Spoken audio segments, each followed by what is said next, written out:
Yes, everyone, you know what time it is. It's your boy Jack here at the Irish Hotspur. We're going to be running the fan show today. Looking forward to this one.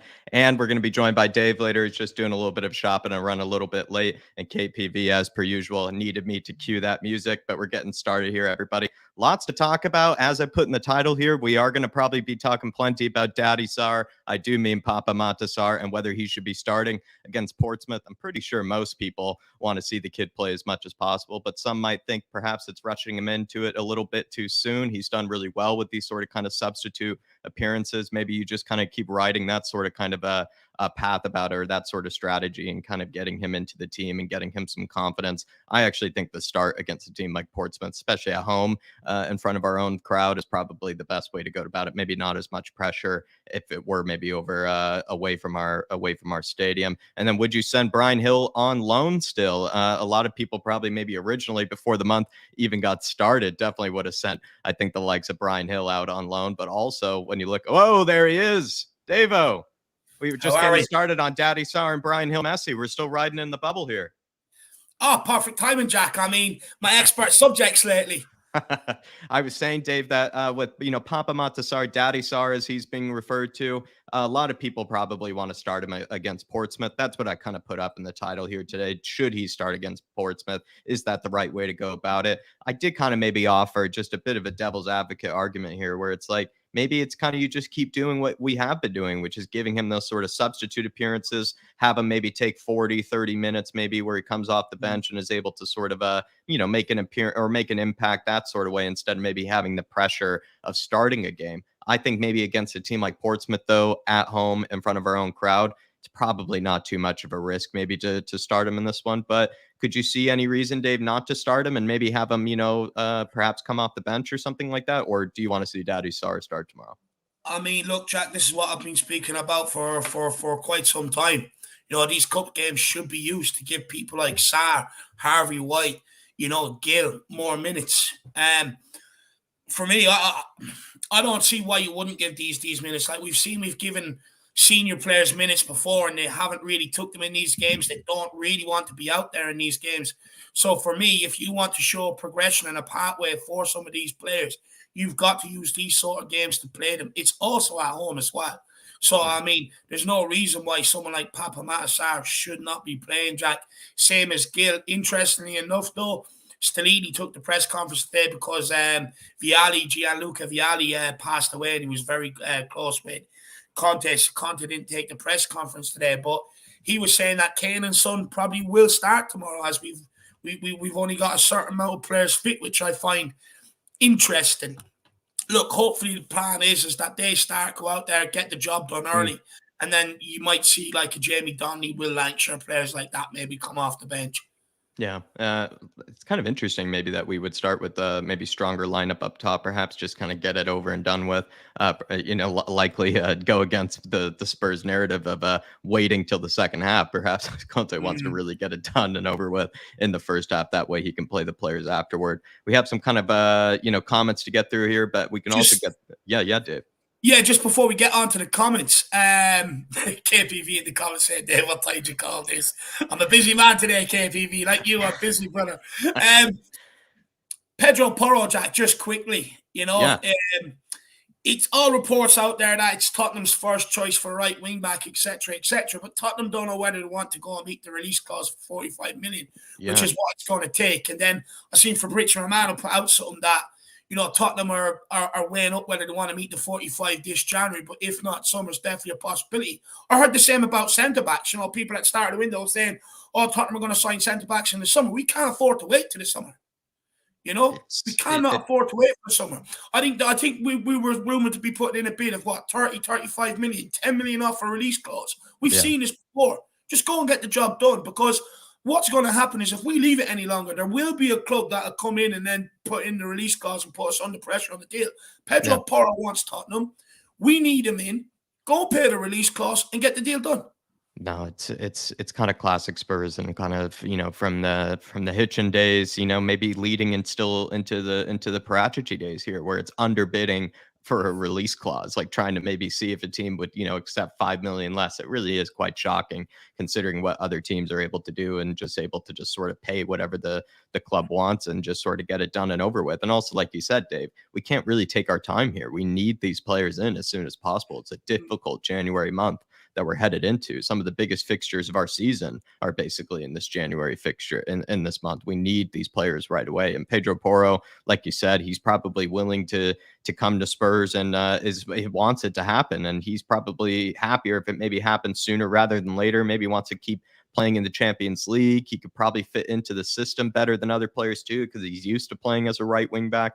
It all makes sense. And it's also easy for Spurs because they know what the price is, Dave. There really is no price negotiating. They're trying to haggle and they're trying to, come with they're trying to make it a struggle when it really shouldn't be. When in fact, they know what the price is and they know what it takes. And they know if they pay that price, Sporting no longer have control. It's just up to them and Pedro Porro to figure it out from there. It really is quite simple. And it is quite easy. When we usually accuse them of it being quite simple and quite easy, I will accept in this case, it's quite simple and quite easy. Just pay the release clause, get the kid in, especially if he already wants to play for Spurs. It shouldn't be that hard. And like you said, leaving it till the summer, it's just classic in the sense that we need him now. We need to upgrade that position as soon as possible, especially if Emerson no longer is really favored at all here at Spurs. We need to get we have a perfect opportunity then to get a right wing back out. We spoke about how we needed to get a right wing back out before we got one in.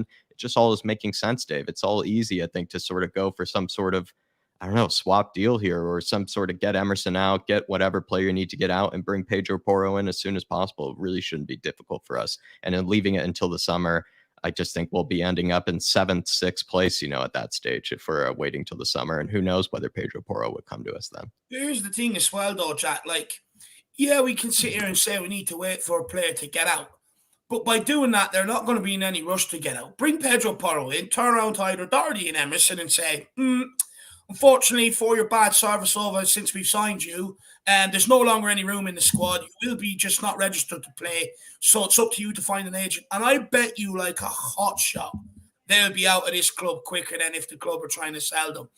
Just by replacing them, warning them, look, your career's going down the panny. Your future is training with the under-21s. So it's up to you to find yourself a club at this price and get out here quickly. Guarantee you his agent will go and do it for him. And plus, it's just kind of like, I can understand negotiations. I can understand trying to haggle, get a bit off a price. But when you're in a position where we're in, where we need these players, you pay the release cost. Stop haggling over 10 million because all you're doing is opening a chance for the teams to come in. It just wound me up. That. Yeah. And so I have it right here. Pedro Porro happening this January or summer. It's kind of up to Spurs to pay the release clause if they want to get it done in January. Spurs are unsure on paying that release clause, and apparently they might be leaving it until June. Do we need him as soon as possible, in your opinion? It's I think most people would agree with it that you need it as soon as possible. We did have, of course, does Pape Matar need to start? We spoke about that earlier. Does Hojbjerg need a rest? I think he does, especially if we're going to be playing him in this North London derby. He definitely needs to rest his legs. And then Stellini had a quote on Hill here saying, I think so, when he was asked, I think, about whether he'd be staying here instead of going on loan. Stellini said he would be staying, saying, I think so. He's playing very well, and we're so happy. He has a great improvement because he trains every day 110%. And we see that on the field, how much he presses and runs after players and just the energy that he brings. And then also here, we brought this up before, can Bryan Hill be an effective and, let's say, consistent alternative or backup to Kulusevski? Because we've been without Kulusevski a lot this season. Can Bryan Hill do a job for us when Kulusevski has his injury kind of troubles? And then last, and maybe not least here, does Oliver Skipp need to be sent out on loan again? I'd be curious what people might think of that, because it looks like if we are going to get another midfielder, Dave, that Kessié, other players like McAllister and whatnot that supposedly we've been linked with, I think that means probably you send out Skipp on loan or that sort of situation. I think someone does probably need to go in that case. And maybe you would, send Skipp out on loan, let him regain some confidence. Well, I'd argue the case, Jack, that what we've seen from Sarr compared to what we've seen from Ollie Skipp, I think we've seen a lot more from Sarr than we have Ollie Skipp. Look, I think Ollie Skipp was unfortunate, the fact that he got his injury probably at the wrong time last season when he was on the periphery of the squad. And with how bad Winks was, you would probably say there could have been a bit of game time there for him, but he's got that long-term injury.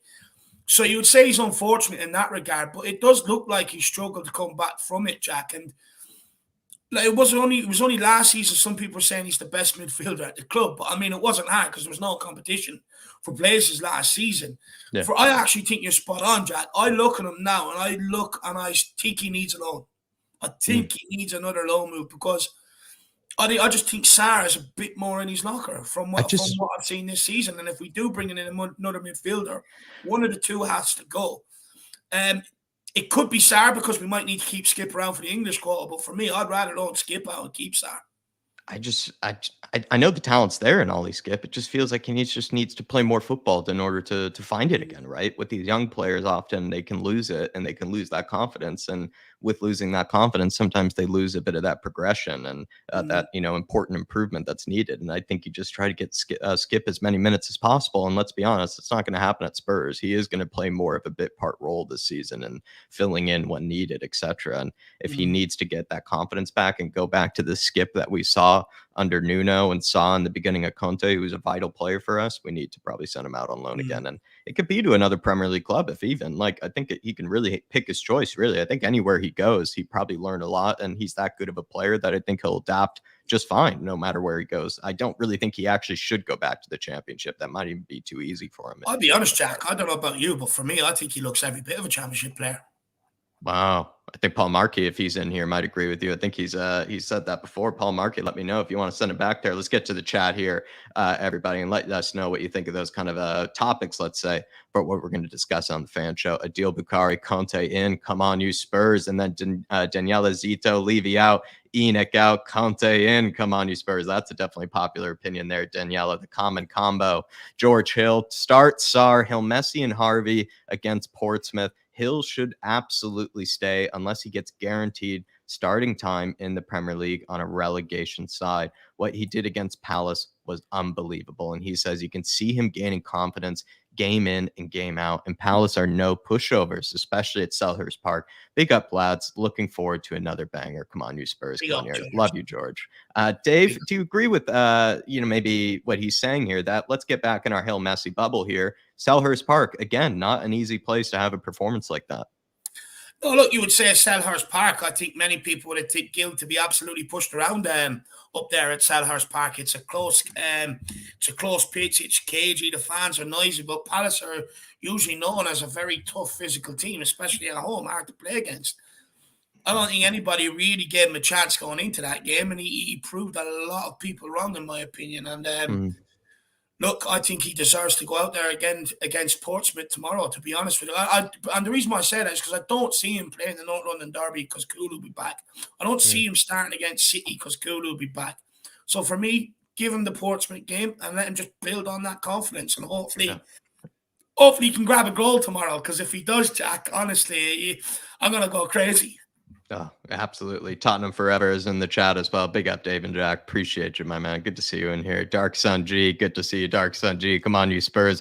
Glad to see Blues are losing the City. I want Sarr, Hill, White, and Skipp and Forster to play, and some of our promising youth players to play in this FA Cup match later today. It's already Dark Sun G. If it's already today for you, I mean, let me know any predictions. You're probably like Adrian Chia, you know the scripts ahead of time and all that stuff, Dark Sun G. So let me know, my friend, if you have any good clues for as what might happen for you. But also, is 12:30, is a half 12 a good kickoff time for you? Let me know as well. Maybe it's not a bad one because it's kind of an earlier one for Dave, kind of midday. Maybe it's actually a better one for people over on that side. So, and also, I mean, I agree. I want to see all those players start. I know Nick Lazy 8 wants to see Harvey White start tomorrow. He's dying to see him there. Forster, absolutely. And then some of our maybe young promising players like Mundul as well, who's been kind of touted as a very young talent. It'd be nice to see him.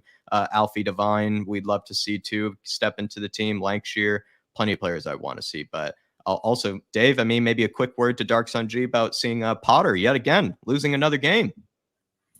Is he out of his depth? I mean, Jack, I told people he was overrated and out of his depth. Like, the thing is, I looked at his Brighton team. Yeah, they kept possession and stuff like that, but they could never score goals. And people would make the excuse, oh, well, maybe it's the caliber striker. I mean, that guy had about 10 strikers in the doors in his time at Brighton. None of them could find the back of the net. Look, and it's replicated the same problem at Chelsea. And for me, I said it wasn't going to work out. I said he'd be exposed at Chelsea, and it's exactly what's happened because it's bigger on a much grander scale.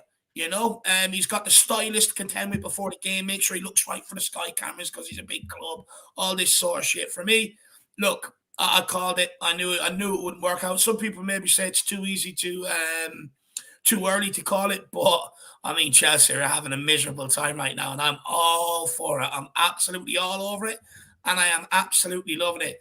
Dax G will be running for an hour in the morning, and we're doing a bit of a pre-match build-up. It's not going to be as long as others purely because of the time of the kickoff tomorrow, but 3 hours before kickoff, I'll be doing a bit of a pre-match build-up. It starts at 9:30 my time, and be running for an hour. Good man. And he says, for your information, it's or FYI, it's 9:30 p.m. kickoff for me in Korea. Great time. I mean, that's prime time, Dark Sun G. I mean, Dave, you could probably, you could be doing anything at that time. You could be on the beers. You could also just, kind of have a nice dinner beforehand, feel, well fed and all that. It's just, I think 9:30 is kind of like Spain, actually, Dark Sun G. I know the Spanish have those kind of late games like that. So sounds nice, actually, 9:30 game, really, especially also on a Saturday, too. Just good vibes all around. Big up, Dark Sun G. Sue Smith. Bryan should stay. You can see him gaining confidence game by game. Good to see that, Sue Smith, on the Bryan Hill Messi train. Mark New, good to see you, Mark. Big up, lads. Papa Sarr and Hill Messi to start. Rest Harry and let the Jedi attack down the wing. Come on, you Spurs. Come on, you Harris Army. Come on, you Flat Cap Army. I bet Mark was upset to see that Jedi didn't get given any minutes in that Palace game. 4-0 up. I mean, I could see why, like you said before, Dave, Conte sticking with his principles, sticking with what, he wants to make clear to the ownership. But it was a little harsh yet again on the Jedi, maybe not to put him in. Do you think he should be used tomorrow, Jack, or do you think he'll still be used as a pawn in their game of chess? Perhaps this is all like kind of the minutes that you do spare him. Maybe there's no reason to play Emerson. Yeah, maybe you give 90 minutes to Emerson because you're trying to sell Emerson basically at this stage, it looks like. Doherty seems to be the preferred player, but if you wanted to give both Emerson and Doherty a rest, you probably play Jedi down the wing then. I don't think you play Doherty in this match, especially if Doherty has the best chance of playing against the Gooners. I don't think you played I don't think you play Doherty. So it's Jedi or Emerson. Yeah. There you are, Mark New. Craig Bowler, rest in peace. Gianluca Vialli, top player he was, Dave. Maybe get to it here now. I mean, another really, let's be honest, another friend of Antonio Conte's, another, sort of idol of his, and guy that he's played alongside, I believe, over at Juventus. Yeah. During his day and before my time, but, one of the classic number 9s of his day, Vialli, and another close friend of Conte's that he's lost actually this year, which is really sad. Fantastic player, good goal scorer. He had a stint at Chelsea there for a while as well. Look, it's tough on Antonio Conte at the minute. That's Ventroni, now Vialli. Very, very close, good friends with Vialli's family as well and stuff like that. So, look, I don't think he needs it with all the pressure that's going on around Tottenham at the moment. I think it's just, I don't think it's good for him. Hopefully he has the character to be able to deal with the 2 losses so far this season and the pressure what's going on. But, I mean, it just for we're all human. Yeah. For anybody, it's an absolute lot to be taken on.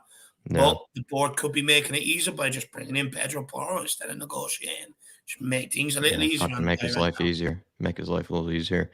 Yeah, Dave. And he lost Ventrone during the October period, during that heated fixture period as well.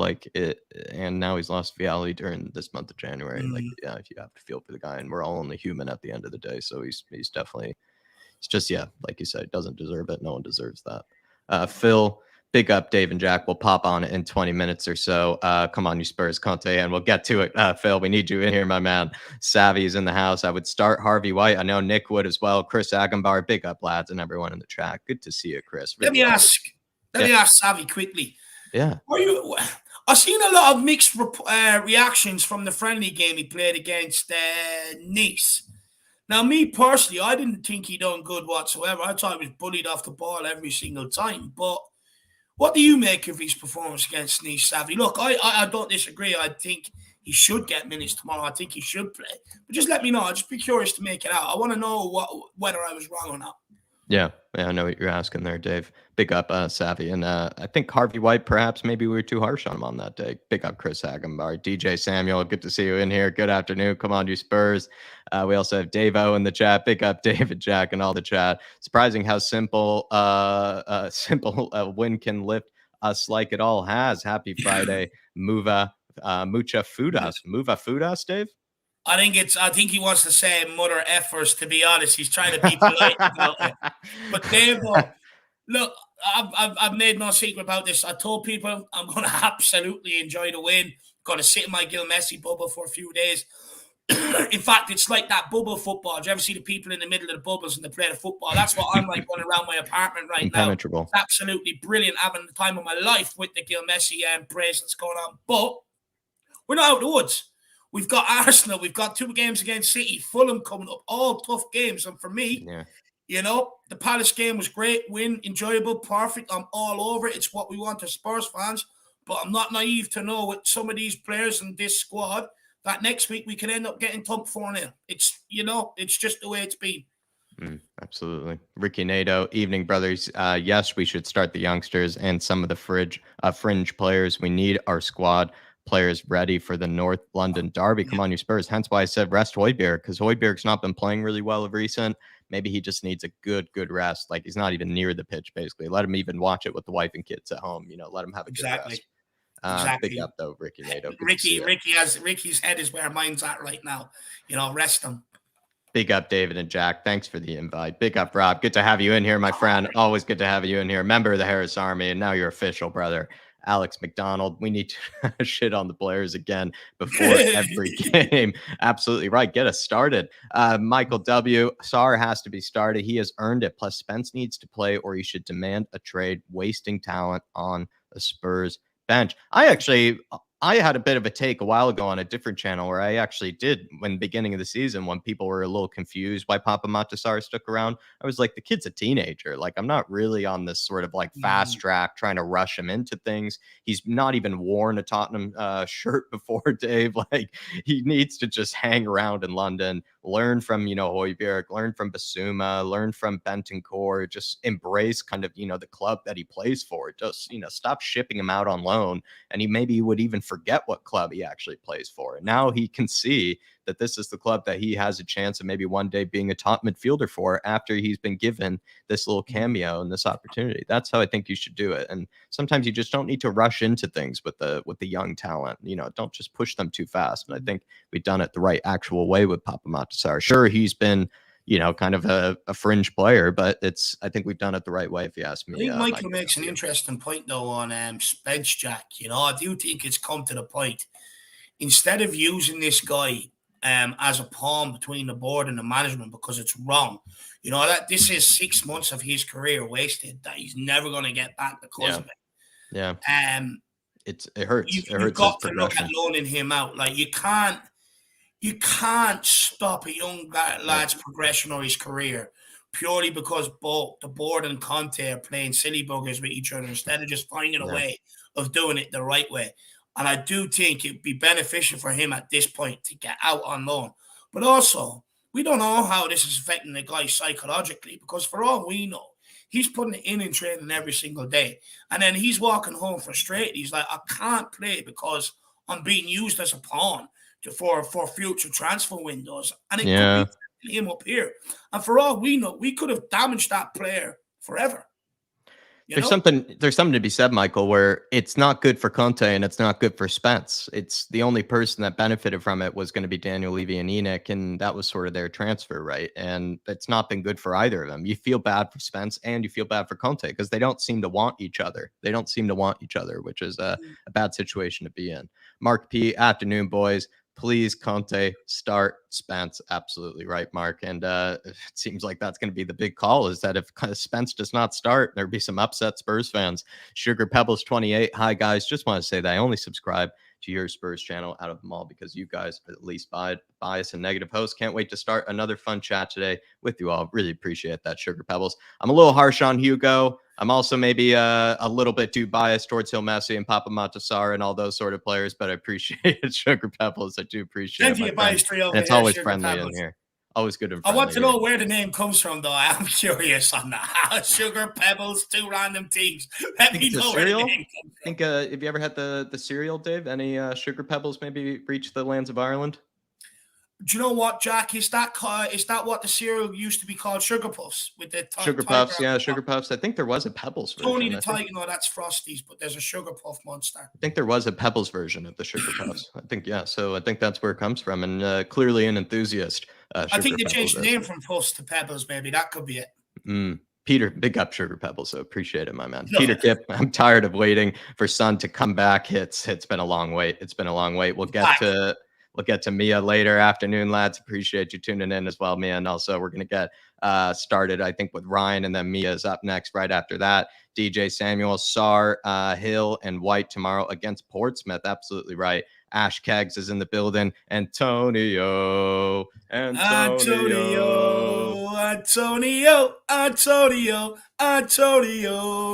Conte in all the way. Come on. Just quickly. I love saying hi to Simon. You owe me an appearance, brother. You owe me an appearance, Simon. Get on here. Big up, Simon. Good to see you. Hopefully you and the family are well.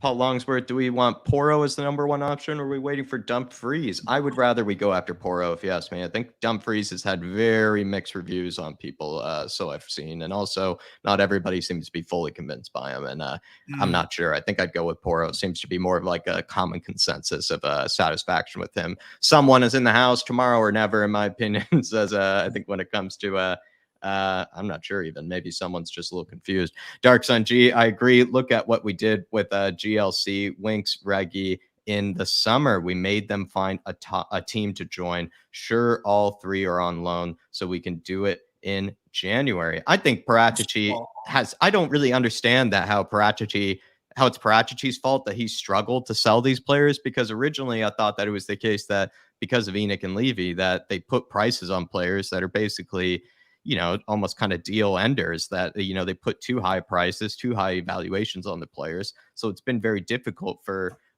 directors of football in the past, even probably Hitchin, to move on players because the prices that we put on them are just too, just too over the top, too ridiculous for what a club would be willing to pay.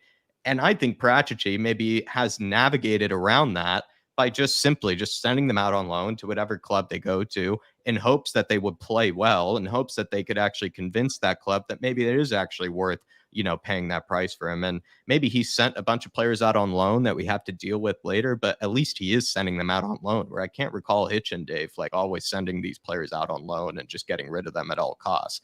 I think that's what Paratici has done well here, is that even if he isn't able to sell them, he still was able to send them to loan. I mean, he sent Winks to Sampdoria. Like, he was able to do whatever it takes to get rid of the players. Like, it just shows that he was able to do whatever it took. It seems like Winks to Sampdoria ended up being a favour for Paratici somewhere along the line. I think he might have, had something on someone over there. I'm not too sure. Maybe some risky images or something like that. But he definitely had something. But look, it's exactly what we done in the summer, Jack. We brought in players and just said to them, look, you're going to fight. If you want to play, you're going to accept the loan deal or where whoever comes in for you, you're off. But it's all well and good saying, we haven't sold these guys this, that, and the other. But no one will talk about the fact that the clubs that these guys have gone to, they're not cash rich. They struggle because of the pandemic. Their finances took a massive hit, and they simply didn't have the money. And whatever little money they did have, it would have been enough for these sort of guys because of the price tags we slap on them, like Jack said. But also, why would they risk that investment on something that might not work out? Because of the way these dicks acted at Tottenham Hotspur, it sends out a message to the wider football world. Anyone looking in at Endon Belly was never going to come in and sanction. They weren't going to sign him permanently. 50, 60 million on a guy who can't run. Yeah. It's that simple. They were always going to come in and say, okay, if we can get him fit, we might be able to do something with him. We're going to loan him. Same with Giovanni Lo Celso. Same with Winks. No one was ever going to sanction the cash on them because the inconsistencies, and plus, at a time where cash is tight, your signings have to be right. So it was always going to be loan deals for these guys. Now, it does look like Endon Fat Ass could be joining Napoli perfectly. Brilliant. I'm not sure whether Villarreal will end up having the money for someone like Giovanni Lo Celso. Even in the best of times, they I don't even know if he's torn up any trees over there either. Yeah. Reguilon, I'll be honest, I thought we probably could have got cash for him. That's the only one where I'd say. Does that maybe suggest that the market really was that poor, Dave? That like really the rest of the teams outside of the Premier League just had no money. Like they weren't able to pay. Yeah. Look at Juve. Yeah, good example. You would say the richest club in Italy, zero money. So yeah. It's probably why they couldn't even ship on Reggie. And like you said, you feel for Parachi in this situation. He has so many players to get rid of, Dark Sun G, and he's just done whatever it took. And I hope he does the same thing in January. And I know you would agree with that, Dark Sun G. Get the bad influence out of the squad. Get the players that we have no use for, that we don't want around, out of the squad. Sanchez would be a great example of that. And just please get them out of here, because we will benefit from it like we did last season. Absolutely right, Dark Sun G. Big up, my man. Foggy Foam is in the house. Almost missed you there. Good afternoon, guys. Good to see you, Foggy Foam. HMQ. Sarr looked cool and classy and switched on. Absolutely right. Love how you put that. Justin Fiacconi, great name. I think Dusan Tadic would be the perfect backup option for Kulu. Send Hill out on loan for regular football. Interesting. Dusan Tadic, maybe kind of like I don't know, Ruslan Malinovsky, more experienced player, but looks like Spurs aren't going to be willing to pay the price. He's not like 34, 35. Yeah, I don't know if Spurs are going to be paying, he's a bit old, above 30 players. Yeah. And he's maybe had he's had his time in the Premier League. He had his time there. Rob Ragnarsson, big up, my man. Come on, you Spurs. Daniel Larson, hello, everybody. Good to see you, Daniel. I'll be speaking to you later.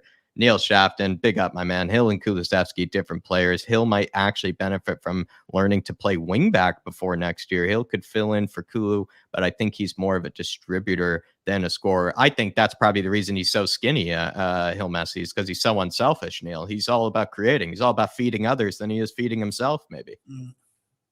Yeah, look, I think Gil and Kulu are a bit like that. They love the creative side of the game. They love feeding people, Jason Bell, pick up, lad. Skipp needs a half season on loan to find his form again, maybe in the championship. I think Dave agrees with you there. Azad Hamid, I think he's saying Pape, Matar, and Bentancur should be our starting midfielders. They're tall, they're lanky, they have all that, those long strides as well. They're classy on the ball, Azad. I kind of like where your head is at. Yeah, look, I love Bentancur. I think everybody knows that.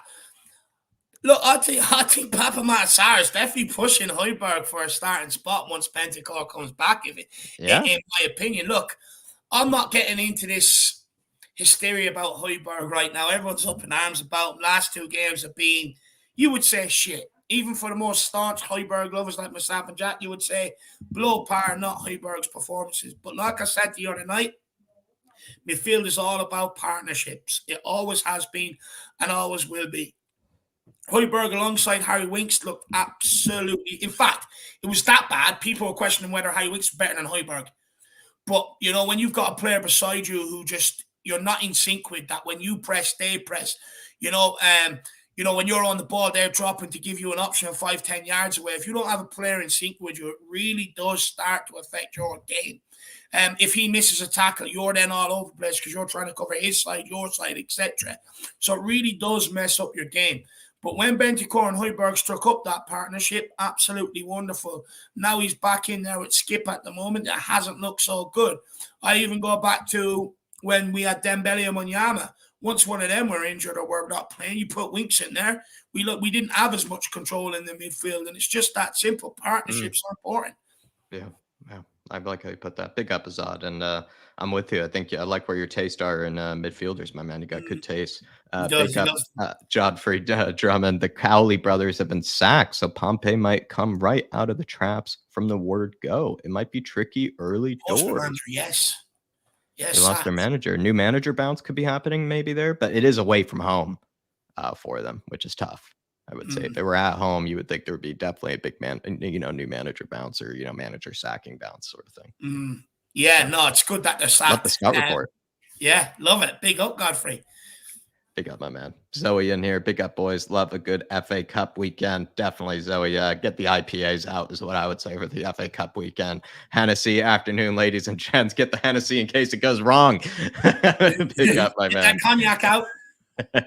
Kenneth, the Tottenham Hotspurs in the house. Happy New Year and come on, you Spurs. good to see you, Kenneth. Hopefully you're able to enjoy your new year, and let's say let's hope it's a new year for Spurs, because the end of 2022 was not going well for us, and hopefully we start 2023 off the right way, my man. Happy New Year, Kenneth. Good to see you, man. Good to see you as well, Stuart Gallop. I hope you're keeping well. Long time no speak.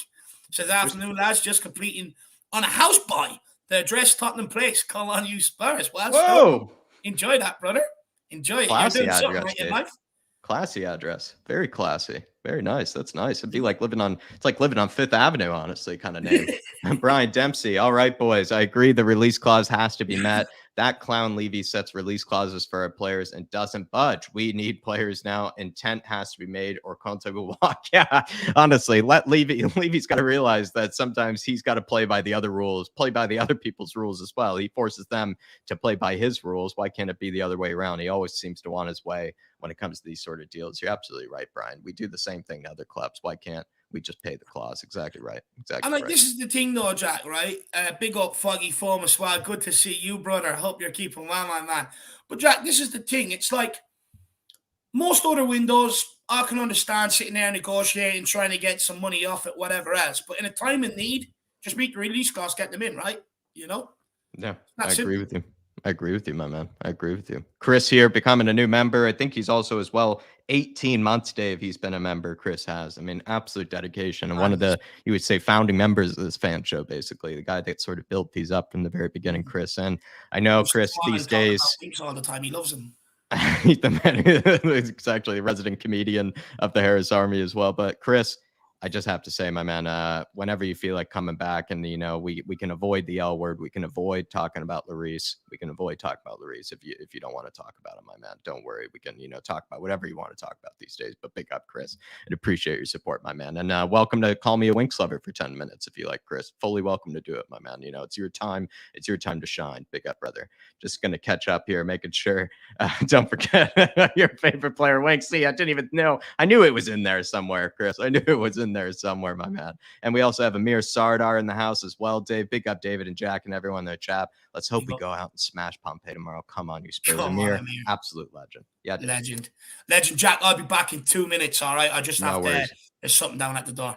No worries. Adrian Troca. Porro is 5 feet 8 inches and at 23 younger than the 6'2" Dumfries, who has the physicality. Conte likes taller defenders. I feel like we need to just get in some type of right wing back that has the technical qualities in those wide areas, Adrian. And I feel like Porro maybe has it more than Dumfries, but you're absolutely right. Dumfries is more that physical sort of kind of a right wing back that Conte might prefer. Sebas Wolf, you're in the house, and it probably was a dad joke, and it's just early in the morning, and I'm honestly at my worst here, Sebas. I'm really just scraping for the jokes here, just scraping for him today, my man. But it's good to see you. Still kind of a bit muggy outside. I would say it's our last little day of kind of this humid 50 degrees, Sebas, and then it's going to get cold and depressing yet again, my man. Big up, brother. Hopefully you're doing well. Just catching up here. Ian Ferguson, good to see you. Hill Messi had himself a game, but needs to be loaned if he isn't going to get playing time. Strike while the iron is hot. Absolutely right, Ian. Let's get him. Let's give him as many playing minutes as while he's feeling it, and then in case he maybe gets off, or perhaps he's maybe shown the bench, maybe send him out on loan again, let him develop further. You could kind of treat Hill Messi like a William Saliba, if you will, someone that basically was never really used for Arsenal, kind of cooked maybe in other clubs and was able to develop at other clubs, and eventually came out as a brilliant center back for them. There you are. But making sure, Adrian Stroka, if I missed you, good to see you, Adrian. Always good to see you. Mojo Matzi, always good to see you. And then Dark Sun G here saying, I hope City beat Blues and Wolves, beat Liverpool in the FA Cup.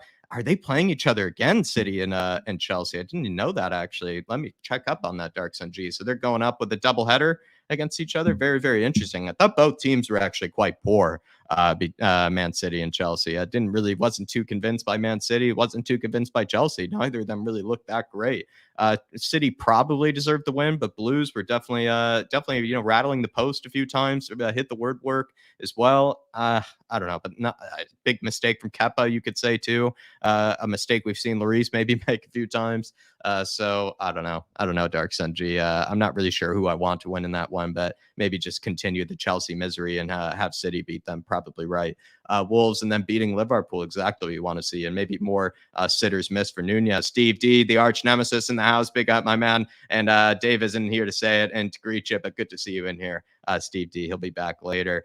Tequila 316, you absolute legend. Always good to see you. And then the one and only Ben Kaufman. Good evening, everyone. Hope you were all well. Good evening. Yeah, I guess, starting to reach the evening, 4 p.m. And it's probably already getting dark outside, Ben, I would imagine. And it's good to see you in here. And then Tequila Porro's an 87 on FIFA. Let's get him. I mean, that's all we need to know, Tequila. That's really all we need to know. I'm pretty sure that's the strategy that Todd Bowley has been using over at Chelsea. Pretty sure that's the strategy he's using over there. Derek Smith, good to see you as well. And then Tapiwa Mujere, Spence in. Love that. All right, let's get the first guest on in the building, and then we'll move on through the rest of the order. We're having Ryan first, then we're going on to Mia, and then the one and only KPV, and then Daniel Larson, Daddy Hojbjerg. After that, everybody, let's get it going. All right, Ryan, how we doing? You all right, Jack? Yeah, Keeping not well, too bad, man. well. Not too bad. Good, Thoughts good. on Daniel Levy not paying the price for Pedro Porro? What are your thoughts? Because like we said, maybe we. He's a dinosaur. Like I said yesterday, he's an absolute dinosaur. And the thing is, it's not the managers who are the dinosaurs. It's Daniel Levy and his flaming transfer policies that are the actual dinosaur problem. Like Daniel Levy, is this kind of classic, Daniel Levy tactics here, where he knows it's 45 million, right? And that's all it takes. It should be easy, get it done. But he's price haggling yet again. And it also, someone brought up earlier that we have release clauses and we force other clubs to pay our release clauses. Why can't he play by their rules too? Yeah, it's simple. If it's good for one but not good for the other, then there's no point of having release clauses, and is there really, to be honest? I think the release clause is there so that we can, just avoid the club. I don't know. Yeah. Sorry, there might be a bit of a lag between us here, Ryan. It's just a joke, to be honest. Yeah. But yeah, like I was saying, it's a bit of a joke, to be honest. And you're leaving not paying the price? To be honest, it's just the dinosaur tactics all over again, and it's starting to wind me up because we don't. Yeah, and we just don't. Yeah, we just. We're it's just costing us. It's absolutely costing. Ryan, you're breaking up a lot, my man. You're breaking up a lot. And it's costing us. Right? It's not. Ryan, you're breaking up, I think, a little too much, Ryan. A few years ago, we only got. Ryan, can you move to a different spot in the house to a better internet connection? Yeah, right. Because of all these flaming dinosaur tactics that are going on. Ryan, not sure. I might have to move. Ryan, I said can you hear me? Just because the reason why we was in the Conference League a few years ago is because of the dinosaur tactics. Ryan, I think it's kind of lagging a little too much. Can you get to a different part of the house? Maybe refresh it, and I can let you back in. Because the Wi-Fi is a little too. It keep breaking up. Sugar. Hang on. Is that any? But is this any better? I'm not sure, Ryan. Can we maybe try you later after Mia? I might have to go to Mia and then we can try you afterwards. Is that okay? Because it's just it's buffering a little too much, I think. All right, Ryan, if you can hear me, I'm gonna go on to Mia. Mia, if you're able, I'm put you on next because I think this is just a little too buffery for me at the moment. I think for the chat as well. Ryan, we're gonna try to get you on maybe after Mia. After this, we're gonna try again afterwards. All right. Mia, you there? I'm here, don't worry. Alrighty. Can we get this started? Let's get this started on the fan show here. First guest. Here we are. Restart. where do you want to go? Pedro Porro? Do you want to start with that sort Yeah, of we can start frustration? with Porro. Obviously, Yeah. it is frustrating and it is really disappointing if we don't get it done. But obviously, we don't know yet. Obviously, it looks like it's not going to get done, but we're still not 100%. So let's just call our jets until we actually see what is going to happen first. Because I know that I've just read exactly what Fabrizio said. He said it's difficult to do in January. So maybe that's maybe there's another reason, obviously, because he's saying obviously there's the buyout clause, obviously the clause on his contract, and maybe in January, because we're not looking to spend maybe as much, maybe it's a problem. We just don't know. So let's just be a little bit more let's just calm ourselves down a bit. Also, I've got faith in Paratici that he's got someone else. With Paratici, don't forget, he always spins a lot of plates. So there's other people in the background that we're looking at. We've been linked with so many different people that we just probably need to just see what happens with it and not maybe get ahead of ourselves with the situation is all I will say. Yeah, I probably we could be getting a bit ahead of ourselves, and you could look at it a few different ways where they're bringing up, that Spurs are quite, Spursy when it comes to these sort of kind of transfers that, yes, we're interested, but we're going to be taking our time. That is sort of kind of classic. But Fabrizio Romano didn't entirely rule out that it could be happening in January. And he also did mention that Pedro Porro wants to come to Spurs. I think we've gotten a bit of an okay on the player side. So there is maybe some legs behind the fact that Spurs could get it done in January. And if they could get it done, can't just write it off that it won't happen. No, and also getting the okay on the player side is always a good sign. Yeah, and I also feel like if it was a complete no, I feel like that possibly Fabrizio Romano would have just said completely the deal can't be done. I think that's what he would have used, the words it cannot be done in January because of the refusal to pay the money. So he's not said that. So, I just feel like maybe we're jumping the gun a little bit on it and we just have to see if any more news comes out. Maybe it's a way of just making sure the deal does get done because maybe he's trying to make sure that, the player really wants to come. I don't know. We just don't know, do we? We don't know. So I hear you on that, Mia, right? I hear you. But by all reports, it does look like Pedro Porro does want Tottenham. His stats far outweigh Emerson and Doherty's. We've got a big London derby coming up with Man City coming up twice. I think it's Fulham. It's a Fulham away as well. Not going to be easy. And it's kind of like, you look at some of the other clubs that have got their business done early. It's like, why not get this guy in early, get him in even before tomorrow's game, play him, get him used to the system, and then put him out there in the North London derby. Because we all know that even if he did come, say tomorrow or today, that it takes longer than that to get somebody into the team. It's not going to be probably for the North London derby if we're going to be completely honest about it. So obviously that will be a bit of a push. I understand what you're saying, but I'm just saying that he wants to come, and Romano has not said completely it's done, the deal's finished, it's cold, it's dead in the water. So we don't know yet. So we just have to sort of wait and maybe see. And I understand your frustration with people getting their business done early. But some of these players that people were going, oh, look, so-and-so's got this player. If we've got that player, we'd be moaning going, oh, he's just some young player. We wouldn't want him. So you can't have it both ways. You can't say, oh, they're getting their business done early, but then saying, actually, I wouldn't want that player anyway. It makes no sense. What if we, like Ben Kaufman has said here, what if we left all our transfers, let's say, towards kind of the end of the month, which is also, would you be frustrated in that we probably then would go through all these tough games without making any transfer of any kind? Because it could be possible that we do make the signings that, let's say, Conte wants, but would it be too late if we made them towards the end of the month than it would be sooner rather than later? I think that's where it feels like, is that a lot of people think we need to make these transfers sooner rather than later because of our fixtures.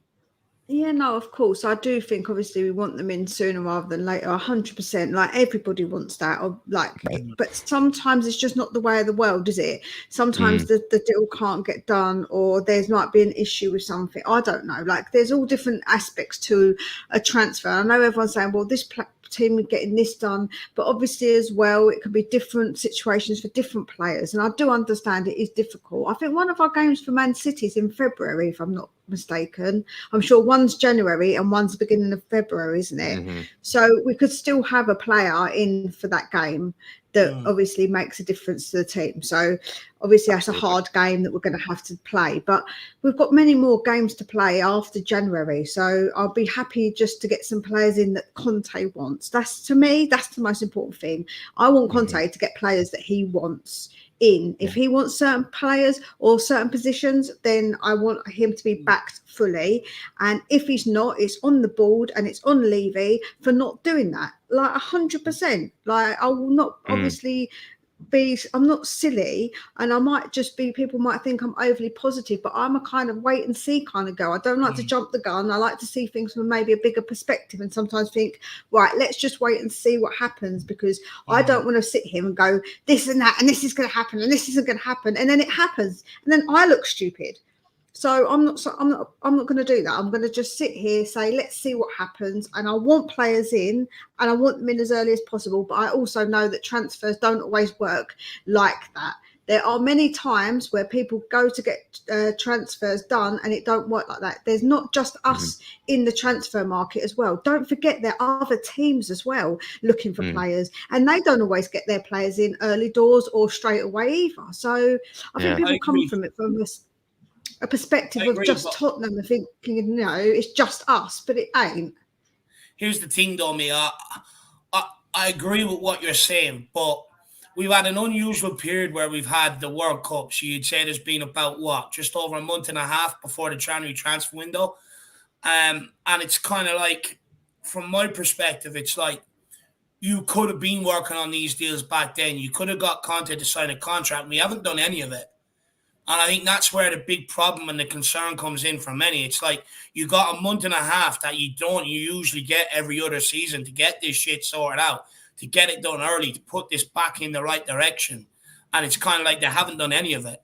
It's for me, I personally think it is a missed opportunity. I understand that, but don't forget, maybe people were waiting to see what happens in the World Cup, because that does also make a difference. Some people might sometimes you might spot a player that you might not have spotted because of the World Cup. So if you jump the gun too soon with a player, he might not turn up in the World Cup or get a serious injury in the World Cup. And then what are you going to do? You already negotiated for for everything with him, and then you're going to be stuck with a player with an injury.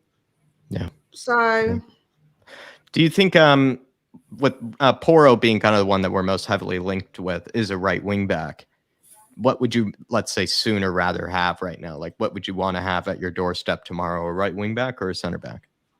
A centre back.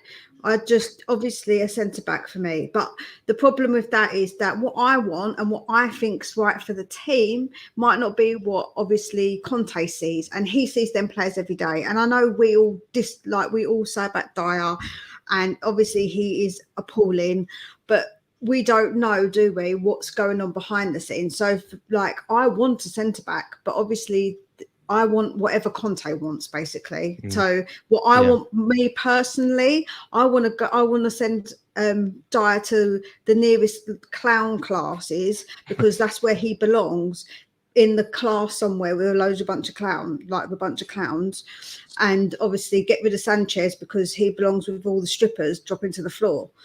Who do you have for the North London derby, Mia? Who are you picking for that North London derby for the back line? Because he dropped Davies for the last game and he went with Dyer. Who do you pick between? It's Dyer or Davies, I guess you're picking from. I would probably, I don't know. That makes my head explode. Can I not just pick my 70-year-old mum, because I swear she'd do a better job? You pick Dave. Dave's been itching to go. Dave, you're on. Right, sweet. I'm picking you. I've got the boots ready. I've got the jersey ready. But look, it shouldn't come to that point where people want me in there. Again, I highlight we had a month and a half. Could have had all this organised. But look, I'm ready. I understand that, but obviously, like I say, there are other factors that we do have to kind of think of. So I try, and like I say again, trying to see what can be like happening in the world. It isn't just like we get stuck in our little bubble and think about just Tottenham when there are other outside factors to it, you know. And what we want, like I say, might not be what Conte wants. So as long as Conte gets what he wants, I'm happy. That's what makes me happy. He's happy, I'm happy. That's the main thing. So, the way I look at Ben Davies versus Moonhead for the North London Derby is Ben Davies is that steady Eddie that we've spoke about before. He's nothing too flashy. He doesn't do anything. He's more too like he's a bit spectacular, like he he's like vanilla ice either. cream. Yeah. No, he's like vanilla ice cream. It doesn't taste that great, but it's ice cream. It's sweet. So you're like, okay, if I'm really got no.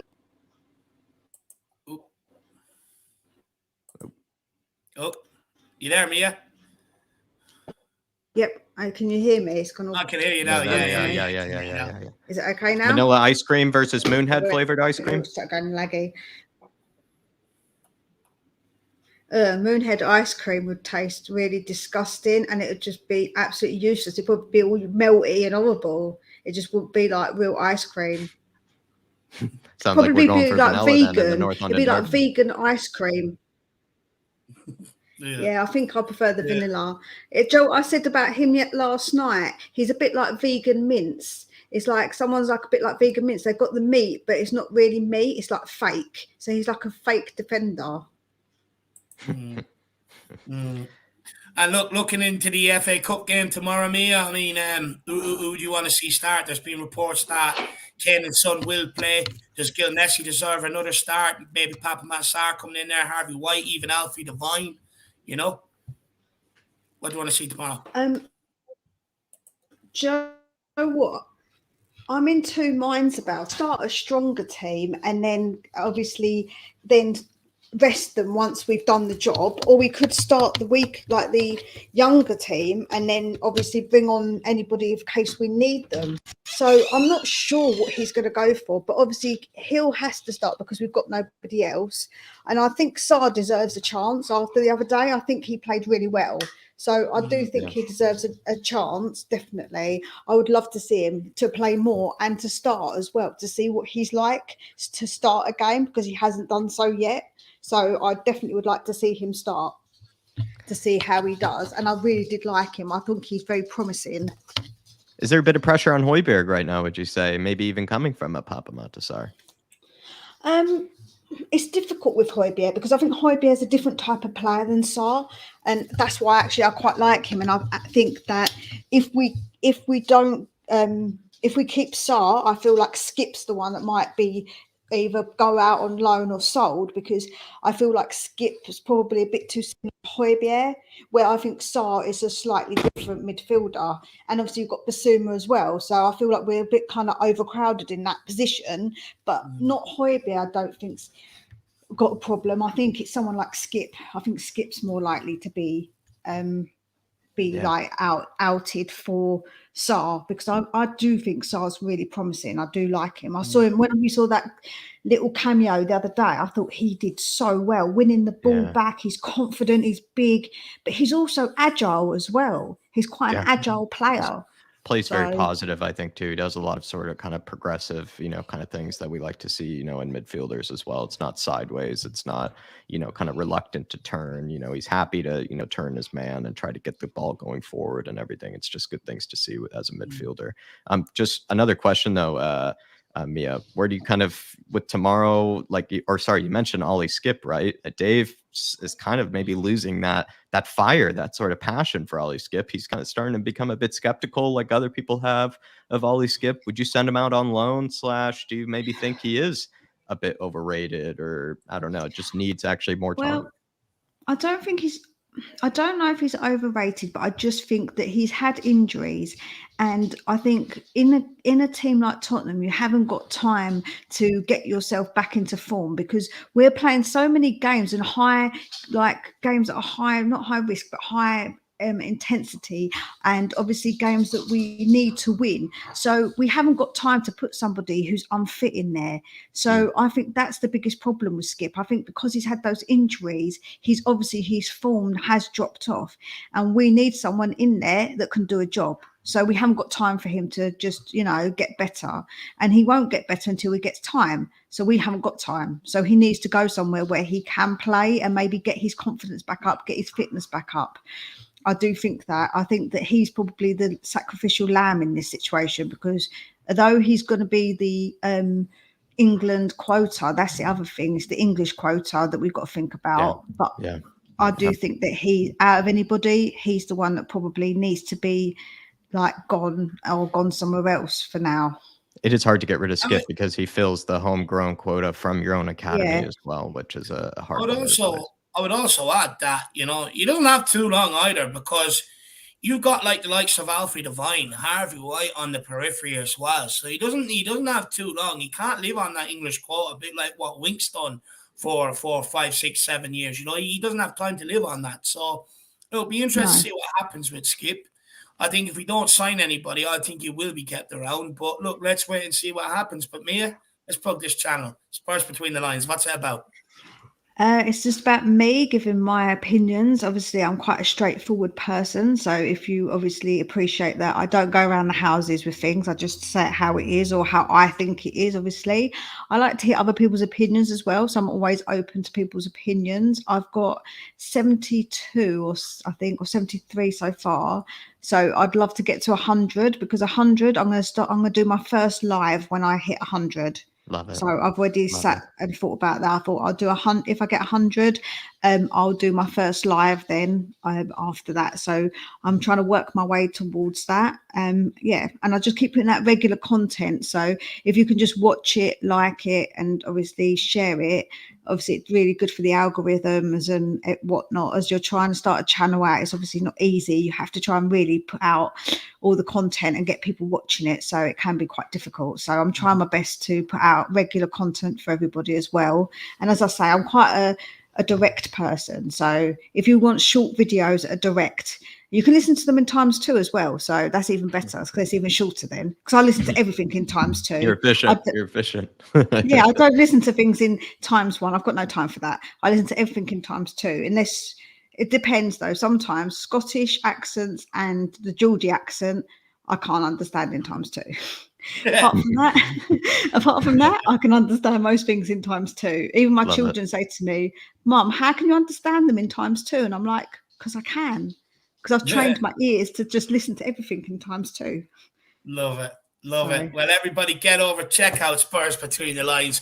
Let's listen to see what Mia has to say. Mia, thank you very much for your time today. We better let you go, because the boys probably home from school and need dinner.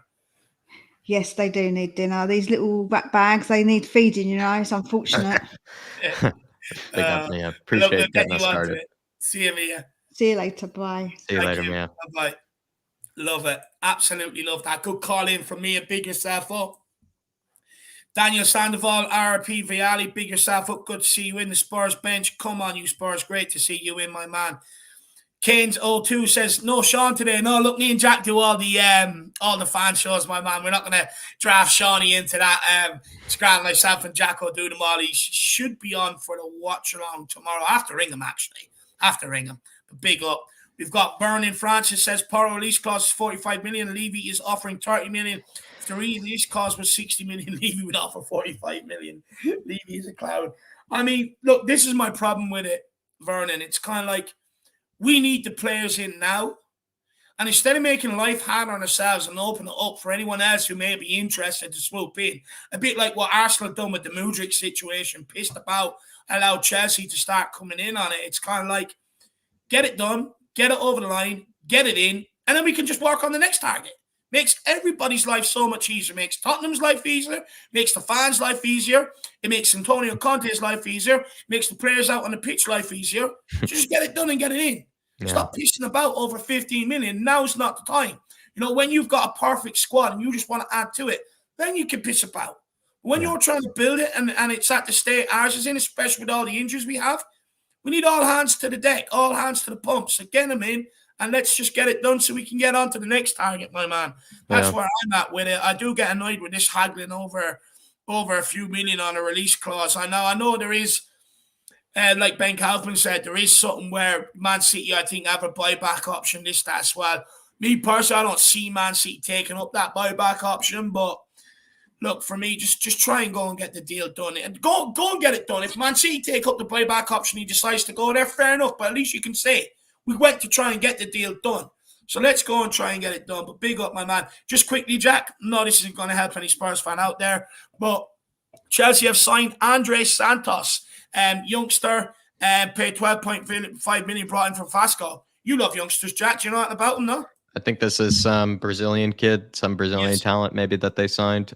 Is he from the Brazilian league, if I'm not mistaken? They're kind of looking at a lot of like young Brazilian players from the Brazilian league, which makes a lot of sense, to be fair. I mean, you could find the next Vinicius Jr., you could find the next Endrick, you could find the next, Rodrigo. There, plenty of players that you could, get early on and then probably end up watching them become 200 million, 300 million pound players, after that. So it's not a bad idea, to be fair, but it does take actually a lot of development though, when I think you go after those players, Dave, like, because they are making such a huge jump, not only just from, quality from the leagues, but also just, jumping from one half of the world to the other side of the world. Like, it takes a long time for some of them to develop. It's similar to Gil Messi's situation to a degree. Like, you have to be patient when it comes to those young players. So I really doubt we'll be seeing that Chelsea guy playing anytime soon. Even that David Datro Fofana guy, the guy they brought from Molde over in Sweden. I don't even know if he's going to be playing very soon either. I think they're going to be sending him out on loan. Or they won't. It's a bit like what they've done with that Chukwuezu signing, or whatever you call his name, the guy that got in, the youngster in the summer. But they're definitely building for the future, that's for sure. Just welcome a few more people in, and we're going to keep kicking on. Daniel Phil, brother, it is good to see you in. Come on, you Spurs. He says, just pay, man. I think everyone's at that point, brother. I think everyone's at that point. Terry Betts, good to see you in. I haven't seen you in a while. Matt, great to see you, buddy. Elvis, great to see you in. Paulio, great to see you in, brother. SOF is in the building as well. I don't think the release fee is the problem. The real issues are having 4 right wing-backs on the wage bill. Need to free up non-homegrown spot to register Porro for Premier League and Champions League. Do you know what, SOF? I was discussing this earlier, man. Absolutely hear that. It's got to the point. Some of these guys aren't good enough, and they're hanging around at Tottenham, hanging on to the wages because the lifestyle that it brings. And at the end of the day, guarantee you this now. You bring in Pedro Porro, deregister one of the shitty foreign players like Sanchez or an Emerson. They will not be long about finding their way out of this club into a new club, knowing what their future holds. So for me, be ruthless. A bit like what we done in the summer. Get them in. Everyone's like, oh, what we're going to do at Ndombele? Just make them train with the under-21s if they don't find a club. It's that simple. I guarantee you put that to them, they'll have a club within a week. Guarantee it.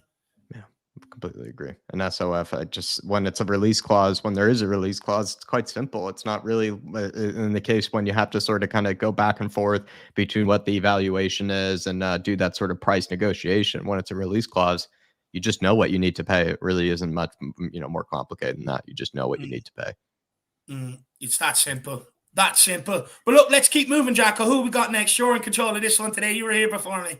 KPV, it's time. It's up for KPV, Dave. Let's get him in here. Get him on. Yay! KPV. Big up, KPV. Big question for you, Mr. KPV. How much were you using Gil Messi on the FIFA after that game against Crystal Palace?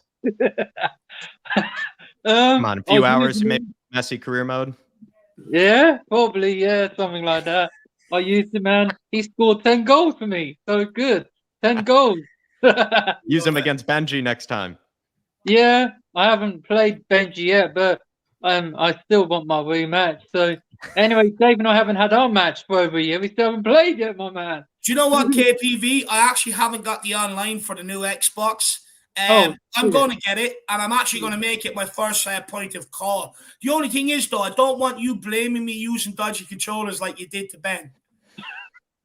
And he's one to use dodgy controllers, he did, the devil. And he's one to use dodgy, though. He used dodgy controllers. But anyway, What do How are you feeling? Are you still riding the high of that 4-0 win, KPV? I bet you needed that win. I mean, you were Yeah, down after that needed defeat that against win. Villa. You Man, needed it. yeah, I needed that win after the last two performances haven't been great. Conceding the first goal, not great. Two, still, but that is over. So hopefully it doesn't happen tomorrow, but hopefully it won't happen against them lot next week who drop points at home to Newcastle. So thanks again, Kieran Trippier. Arsenal just can't beat him. So big up Kieran and Nick Pope for getting me FPL points. I got FPL points from those two, 60 FPL points. So big up to those two. Thanks for getting me FPL points. I needed that. So I loved it, man. So yeah, what do you think on tomorrow's game, KPV? I mean, it looks like Kane and Son are going to start. You know, what youngsters around the club do you want to see giving a run out tomorrow? Harvey White for me, man. Conte giving him his Premier League debut on Wednesday. Like I saw his Instagram story. The whole thing. To his granddad. Yeah. The appearance to his granddad was nice. Yeah, and the whole team signed his shirt, number 44, and the under-21s with him as well. They were so. Yeah, dreams do come true, and yeah, they finally did. He's Tottenham through and through, and yeah, so congrats on a debut, kid, and more the same tomorrow. Like Portsmouth, revenge is coming. After 2010, we lost 1-0 because of Palacios was suspended. So, but yeah, like how do you remember that? Your memory is insane. It's insane, honestly. Yeah, man. Like I know everything. Like, but Ben said he would take that 1-0 loss. What? Then Tottenham beating Arsenal, Chelsea in a matter of a week. Like when we got Champions League under Harry Redknapp, he would take those two wins other than the Portsmouth loss. But I probably would as well because yeah, we went the Harry Redknapp derby, and I know players who played for Tottenham and Portsmouth: Crouch, Defoe, and Cranshaw, and yeah, Nico Cranshaw. Yeah, but Cranshaw is his name, so Nico, and who else is there? Oh, there's a few down the years, KPV. But look, I want to ask you a bit on Jedi Spence as well, quickly, my man. Jedi Spence, spectacular, KPV. If you want to go overboard with it, like I love to do. But what do you think we should do with it's not KPV. I know what we want to do with you. I want to beat you. But with Jedi Spence, my man, what do you think we should do? Because it's really unfair to keep the kid around and use him as a pawn between the owners and management and ruin his career like this. You need to start him tomorrow, man. Like I don't start him though. I'm probably not, but I'd start him ahead of Emerson Chicken Royale. I'd start him ahead of him because I don't want to see him in a Spurs shirt again. Like the only good game he had was that Newcastle game. We won 5-1 last year, and yeah, we won 5-1. That's the only good game he had. We 5-1, we won, but that's the only good game he's had. Like the last. What did you make of Doherty's goal? Can he, left-footed finish? Is that something that I kind of even said KPV? I don't know if Emerson would have finished that. That's why maybe some people wanted Doherty. The Irish Cafu. Can't stop scoring. He can't stop scoring. Scored a couple in a few friendlies during the World Cup and before the Premier League resumed. And so that's 5 or 6 now. Is he finding his old form from last season, the Doc? Yeah, the Irish Cafu finding it, and apparently Conte's willing to sell him after his good performance. But no thanks. I think get rid of Emerson, man, because the Irish Cafu starting to come good. Brilliant performance, and Kane is now on 264, and if he can score 2 tomorrow, then he'll be level. But maybe. He's probably going to start anyway. Like he wants to break that record. And hat-trick in the North London derby. Imagine him scoring a hat-trick in the North London derby, and he won't go down as the greatest goal scorer, but he'll score a hat-trick. And the Arsenal fans are going to be killing themselves. They're going to be moaning like this. crying. They're going to be crying all like that. Like, you know, they can cry what they want, and but they're going to cry next week anyway because we're back on track. And I we hope are we get back. Gooner tears, KPV. They do taste good, and I know you'll have a cup out to be catching those tears. I'll be in the pub watching it, and I'll be screaming loud. And Kane hat-trick, then that everyone will probably be going mad in the stadium. The stadium will be rocking. Like, yeah, like, will be. It will be probably Half 4 kickoff as well, which is a bit strange. Usually, I thought they like to get them big derby games over nice and early and the area cleared out.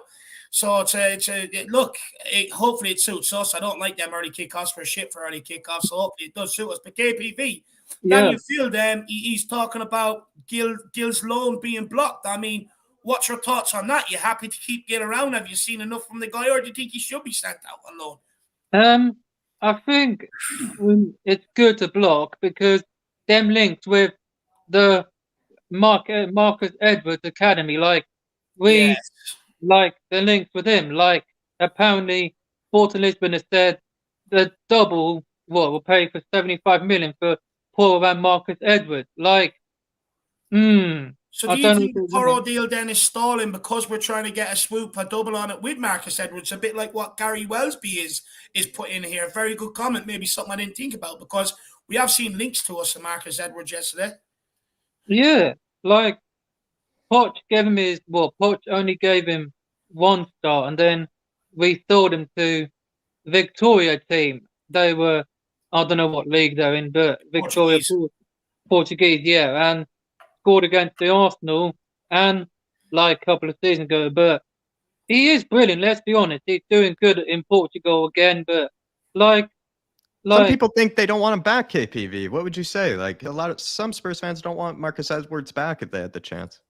Like, I can understand some of them don't and some of them do. Like, but if Kulu was to get injured, then I'd probably start if Kulu was to get injured, like he is now. But like, I wouldn't mind him coming back because he wants to get back on track after his career was ruined. Like, only 1 Premier League star, and that was under Poch. But like, we also have Madueke, you know, the former Spurs academy player. Would you take Madueke or would you take Edwards? I was just gonna touch on that as well quickly.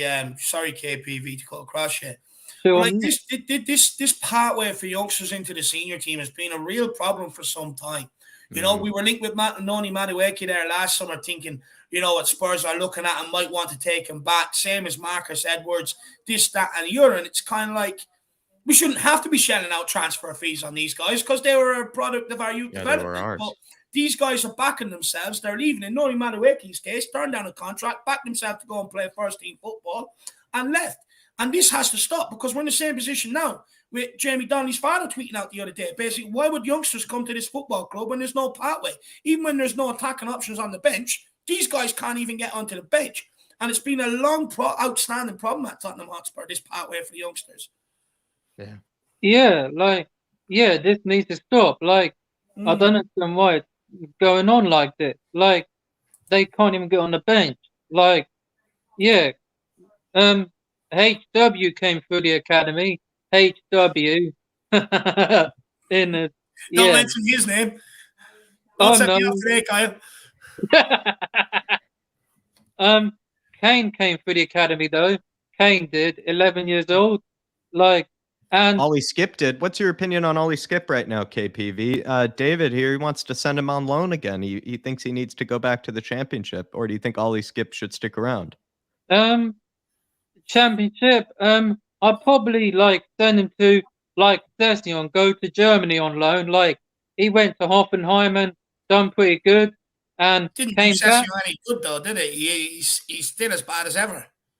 Well, true, but I don't want Skipp going to the championship because he's going to go to a relegation team. Like, Norwich, they're with his shit. Like, send him to Burnley, who are doing quite well under Vincent Kompany. Yeah, I like that. Burnley, they're doing quite well. I like that. Harden him up, he learns the steal. He loves to get stuck in. Burnley might be the club for him, he got Norwich up towards the end of the 2021 season. Like, get him to Burnley, bring them up. Like, they normally intend to swap with teams to get relegated and straight back up.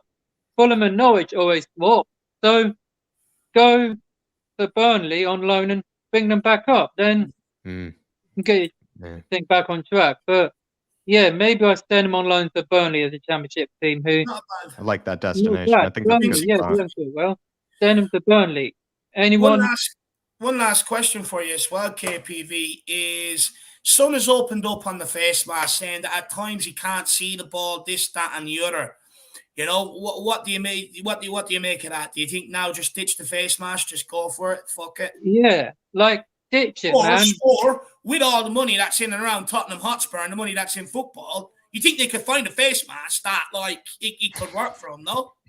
Yeah, like the one Harry Kane wore was not black. It was the one in the North London derby when he scored that screamer, and he took it off and he just celebrated in front of the fans next to the corner flag. Like best celebration of all time. Yeah, the best North London derby goal, but unfortunately, Son's goal just pips it, I'm afraid.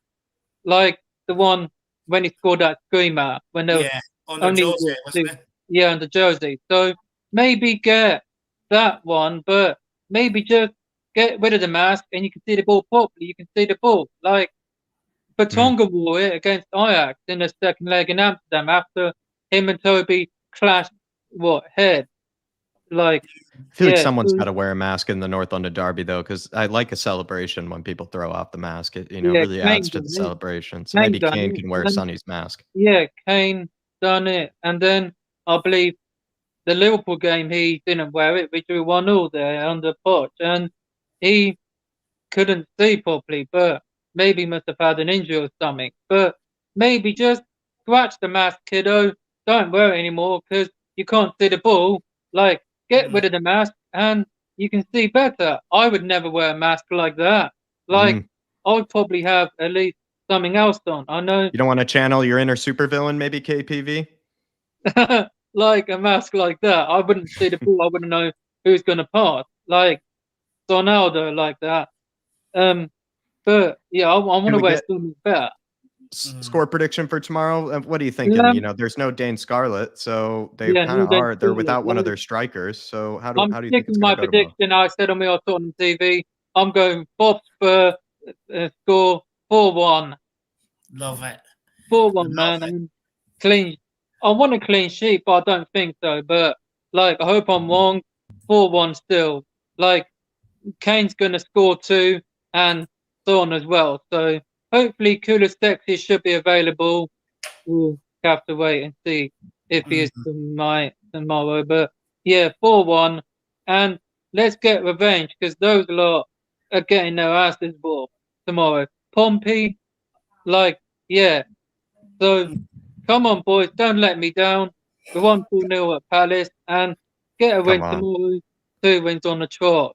And let's get another 4-0. Levy out. Come on, you Spurs. Conte KPV in. Everybody in. Big up, man. Everyone in. Everyone in. All the fans in. Come on, KPV. Let's get the win tomorrow, brother. Come on. Let's get the win. Come on. Good call in today, KPV. Appreciate your time, my man. See you soon, brother. Big up, legend. I love that man. Absolutely love. Do you know what? He could cheer anybody up. That guy could. Absolutely love KPV. But if you're still watching, I'm coming for you on FIFA, brother. I was going to say, David, especially after you've been using Hill Messi of recent, you guys are probably going to be just using Hill Messi's skills galore against each other. Could be dangerous. Daniel Larson, Daddy Hojbjerg, you're up next, my friend. There he is. Let's get him on. There he is, Daddy Hojbjerg. We got, honestly, Daniel, we got to talk about our Hojbjerg, don't we? Because another poor performance. Really poor. I mean, I don't know if does he need a rest? He needs a rest. Yeah, but he shouldn't really. I mean, he had a pretty big rest after the World Cup, so. I think the guys played the third most minutes in the Spurs squad. I think that's off the back of playing the second most minutes in the Spurs squad, I think, last season. And I think is it the second or the most under Jose Mourinho as well? It's been back to back to back to back. Surely these are the games that we should be using to rest these guys, right? Because we always say we never have an opportunity to rest them. But surely games like this is that time. 100%. This is where we should have, of course, backups players. And we kind of do. I mean, we have, hopefully, Sarr. I mean, Sarr should be playing. He should be. He needs to play. If you don't play, then there's some issues there. But other than that, I mean, would you go Sarr Bissouma, something like that, maybe tomorrow? Sarr and Bissouma? Yeah, Bissouma's back. Yeah, probably. I mean, if Bissouma can't perform against Portsmouth, then we have an issue there. So he's got to step up. But other than that, I mean, Kane is he's got to play because we don't have another striker. So, yes. Yeah, I know. On this, Daniel, on that, Ashley, let's have a discussion on that, my man. Look, I know we don't have any other real options there. Like Kulu, personally, don't want to risk him. Then you're left with Kane, Sarr, or Kane, Son, and Gil, right? But surely we can give someone like a Harvey White a go, a Jamie Donnelly a go, maybe a Will Lancashire a go. And, if needs be, bring Kane and Son off the bench if we need them, no? Rather than start them? No, I don't want that, no. Why? Tell me why. Enlighten me. I just don't think they're ready. And if we just throw them at games like this, they're going to lose the confidence and they'll shut down the confidence almost. Let me ask you a question. Let me ask you a question on the back of that. If we can't do it in these games, how do we build a pathway for these youngsters to start breaking through? I think you just have to,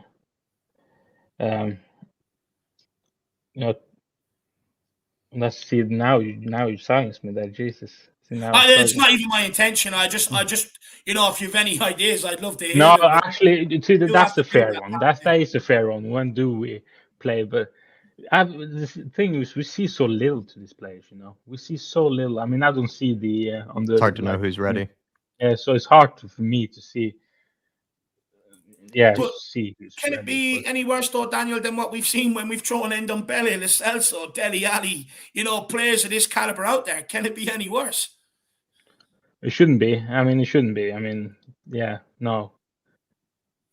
No, it can't be any worse. But for me, I don't see really Conte doing that anyway, like throwing these youngsters in, except for White. Can I ask you about Ollie Skipp, Daniel? What are your thoughts about this? Dave here is starting to maybe come out and say that he's not fully convinced here. Perhaps maybe send him out on loan. I know Paul Markey in the chat has said that he's championship level. Like, would you say Skipp is overrated? Would you say Skipp is, maybe needs to be sent out on loan again? What would you make of that? The thing about Skipp is that before his injury, he was amazing. He was he performed so well. The ceiling he put on was unbelievable. So, and then his injury for me has set him back so much, big time, and it's almost he has to start over almost. So I agree with Dave. I think he needs a loan. And Leslie Crawford puts in a very good comment here, actually, Daniel. If Skipp wasn't an academy player, the fans wouldn't accept his performances. Would you agree with that? Well, I kind of agree with that with Tanganga as well, though. If Tanganga wasn't an academy, he would have been long gone for a long time. So I agree with that. That is probably true, actually, because he did have a few howlers in a row, probably Tanganga, and kind of got away with it. And to be honest, I was one of them. I mean, we all rated Tanganga because of, he came from our academy. We all want it to work out with the academy players. We want to back them because we want them to, have that leg, but sometimes they might not. I mean, simple look at the right back for City. Who was Lewis? Yeah. Look at him. Oh, he's just fitting straight away. I mean, that's what I want from our players as well. So it's the way it's perfect. If you've got players coming through the academy that can fit into the first team like that, I think that's ultimately where Tottenham should be looking at going. But look, in order to do that, you've got to have a solid first team. That means then you can get in some of the best youngsters around the world, put them in the academy, develop them, and then you can start bringing them through in the cup games, this, that, and the other. But at Tottenham, we don't have any of that. We just don't. I've been watching cup games, like for instance, Morecambe. You're out there with a load of first-team players. You're like the likes of the Craig twins sitting on the bench, or the Vine and White sitting on the bench. Oh, nice one. Get this done early, 3-4-0. I'm going to come on. I'm going to get some minutes. And then you're sitting there scratching your head. We find ourselves 1-0 down. And Ndombele's just trunching off the pitch without a care in the world. I mean, I genuinely feel so sorry for these youngsters at this football club right now because, we've got Kane.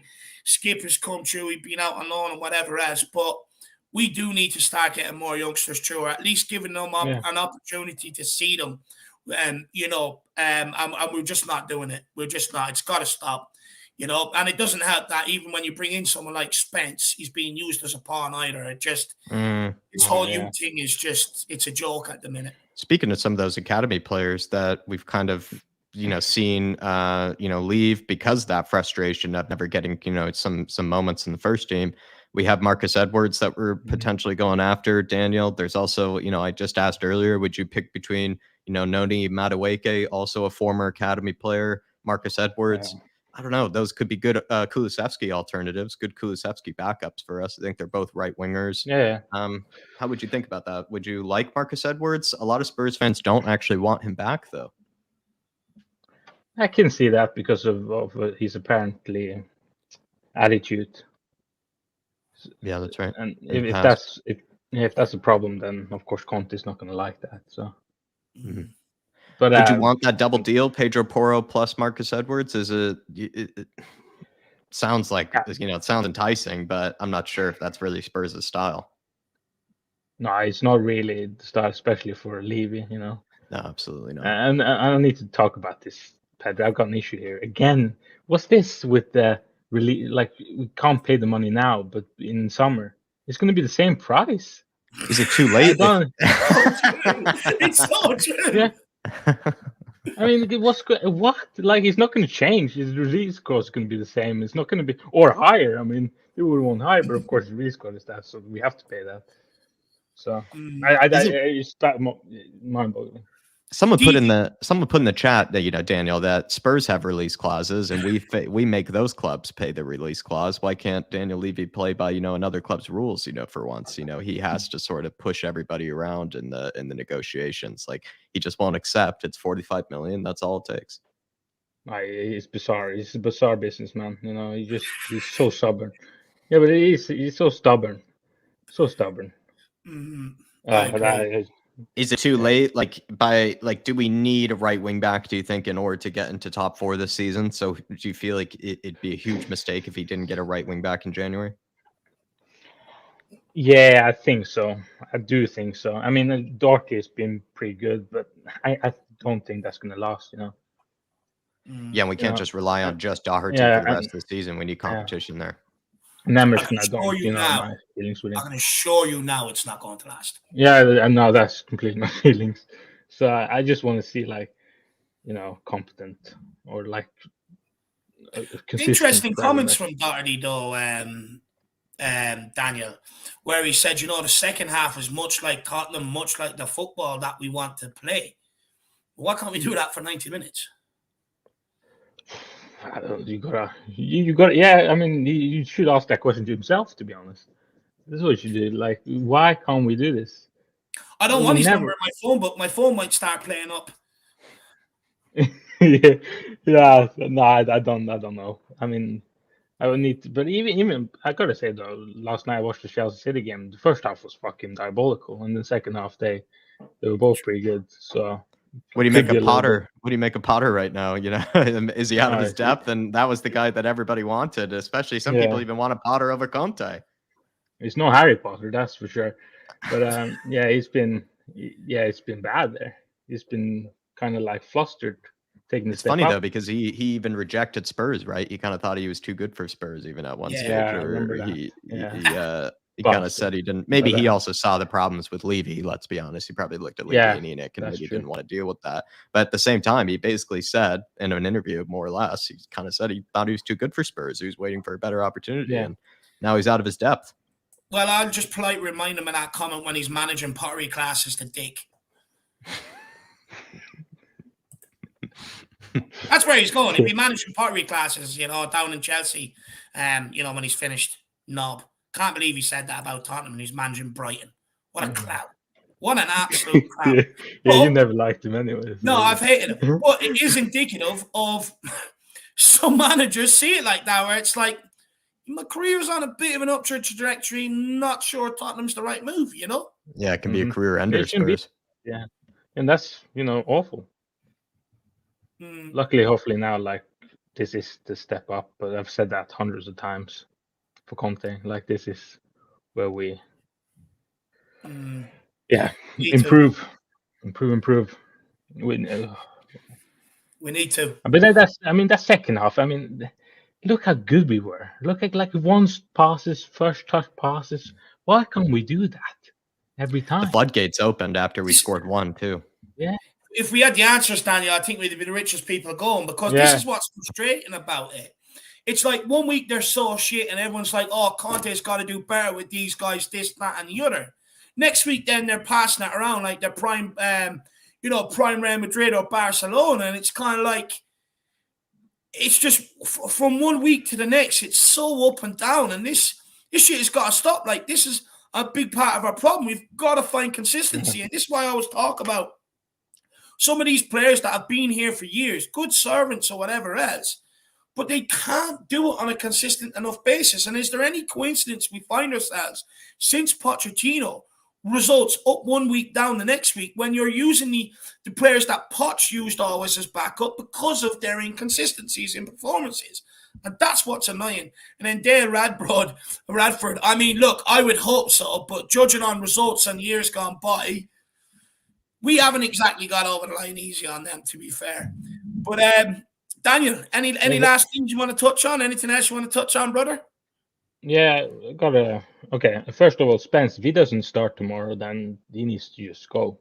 Then there's no future here anymore. Yeah, there's no chance ever. There's no Jesus. I feel a little bit sorry for him, but it's got to be like something in training as well. He's not proving him Conte wrong, you know.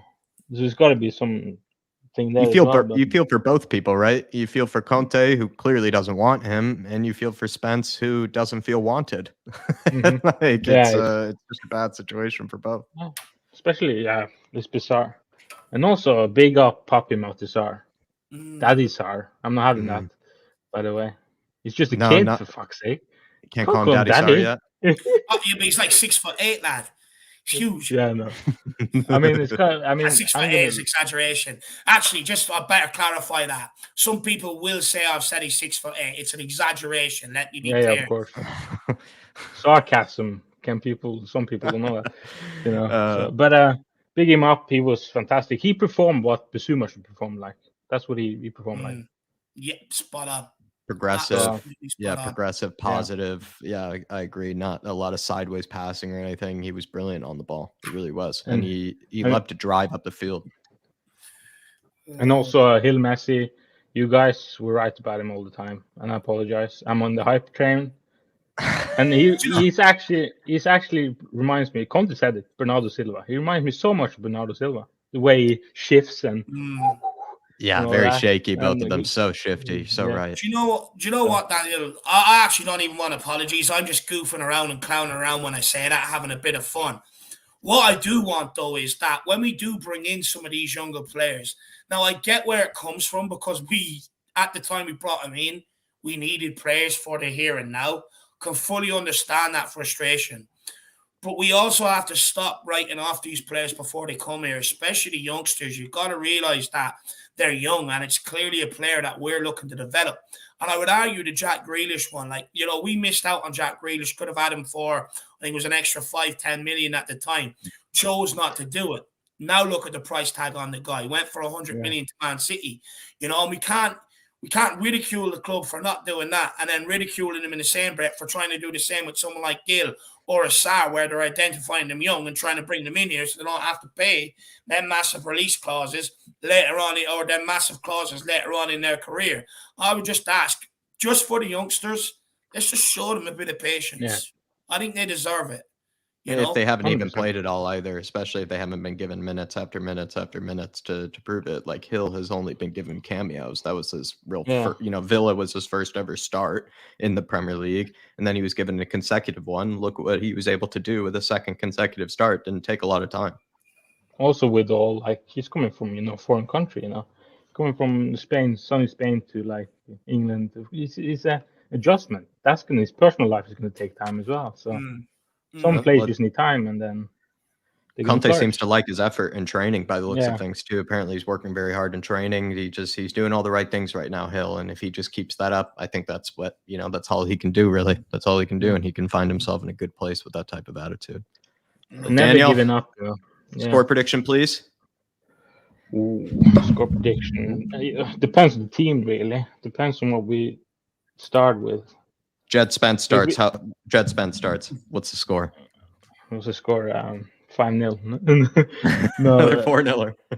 Yeah, no. I could actually see Portsmouth scoring first for some reason. Oh, I could see like a corner. I wouldn't write it off. I could see a corner, like corner just going in, and then we have to, chase the game again. But we'll see. Either gonna be like a smash or a tight one, actually. I've adopted a new tactic, Daniel, just before we let you go, that I expect nothing going into these games like I did the Palace game, and then I come out with a wonderful performance. I think that's the way I'm going to go about it for a while. Yeah, Daniel, you have to. Yeah, we've got to. We've no other option. Because who would have expected we 4-0 at Palace? Like, what? I didn't see it happens. Yeah, it never happens. So you just have to take it as it goes. For sure. Yeah. Well, look, Daniel, another great call-in, brother. Really enjoyed that conversation. Thank you so much, my man, for your time today. Good man, Daniel. Come on, you Spurs, and hopefully we get the win tomorrow. Give me a come on, you Spurs, before you go. You have to sign out properly. Come on, you Spurs. We're back happy, and see you tomorrow. Come on, Daniel. Good man. Big up, Danny Hojbjerg. Absolutely love that. I don't know whether I just got out of bed on the right side today, Jack, but we're having some wonderful conversations today. Absolutely enjoying it. Good friendly chat before we take on Pompey tomorrow, Dave. Israel Uncovered or Amir Sardar. I apologize, my man. He put in a member super chat earlier. 12 months as a fan show member, saying, big up, everyone. Thanks, David and Jack, for all the wonderful content over the past year. Let's all get behind the team and bring home the FA Cup. Come on, you Spurs. Big up, my man. Appreciate you, Amir Sardar. And apologies, brother. Apologies for not getting to that sooner. Like David was saying, was just having good chat and wasn't really looking down at the phone there. But appreciate you, my man. And it's been a good year of content. Looking forward to a good 2023 as well. And honestly, we need the wins this year. It was horrible to start off the way we did against Villa. 4-0 is the right response. Let's get another 4-0 tomorrow, Amir. That would be nice. And Amir, we're a bit rusty. It took a bit of time out, a bit rusty. We're just getting back into the swing of things, my brother. But it's good to see you. And Happy New Year. I believe you're back in the homeland as well. So big yourself up and enjoy yourself, brother. But look, let's keep this moving. We've got 2 last guests, and then we will be ending off there because we have some things that I need to get together. The pre-match pump up for tomorrow because I'm behind time. I'm a bad boy. My missus needs to come in and slap me on the wrist. But let's keep going. Who's next, Jacko? It's your favorite, Dave. It's Phil. Here we go. It's the accent. I love it. I said yesterday it turns me on. How you doing, Phil? Yeah, all good. How are you guys? I'm good, my man. Actually, I really like that jumper as well. I like the color blue, to be honest with you. But Phil, you've heard what we've been speaking about. You've got Gil, the Pedro Porro situation, the Spence situation, or the youth situation. Where do you want to start? Let's start on Hill first. I think he does probably need a loan at some point. It all depends on who we get in. If we're going for an attacking player, will he get the game time? I don't know. If we don't bring an attacking player in, obviously we need the numbers in the squad at this moment in time. So he does need to be in the squad if we don't get a replacement. He's the only Kulusevski alternative we have. Even if you don't like him as a Kulusevski alternative, he is the literal only one that we have at the moment. He's the only winger that we basically have, at the moment. I'm not going to get too carried away with these players at the minute. I honestly, Hill and Sarr, there's glimpses there that I can see that they'll be quality players, right? They need to do it on a regular basis for me over 10, 15 games, 20 games. Yeah. But that's only if they get the chance. Do you know what I mean? Yeah. But Phil, that's the question. I mean, how do we give these guys that chance? Because it hasn't been that pathway for some of these guys, over recent years. Like before, we brought in Aaron Yenilung, Danny Rose, Kyle Walker, developed them, and they became very, very good players for Tottenham Hotspur. And we had a good track record of that. But down the years, it's kind of waned a little bit, maybe fall off the cliff a little bit. So how do we get them to that point where they're good enough to play 15, 20 games on the bounce? Well, game time, isn't it? Really. But we need a better squad than we have now.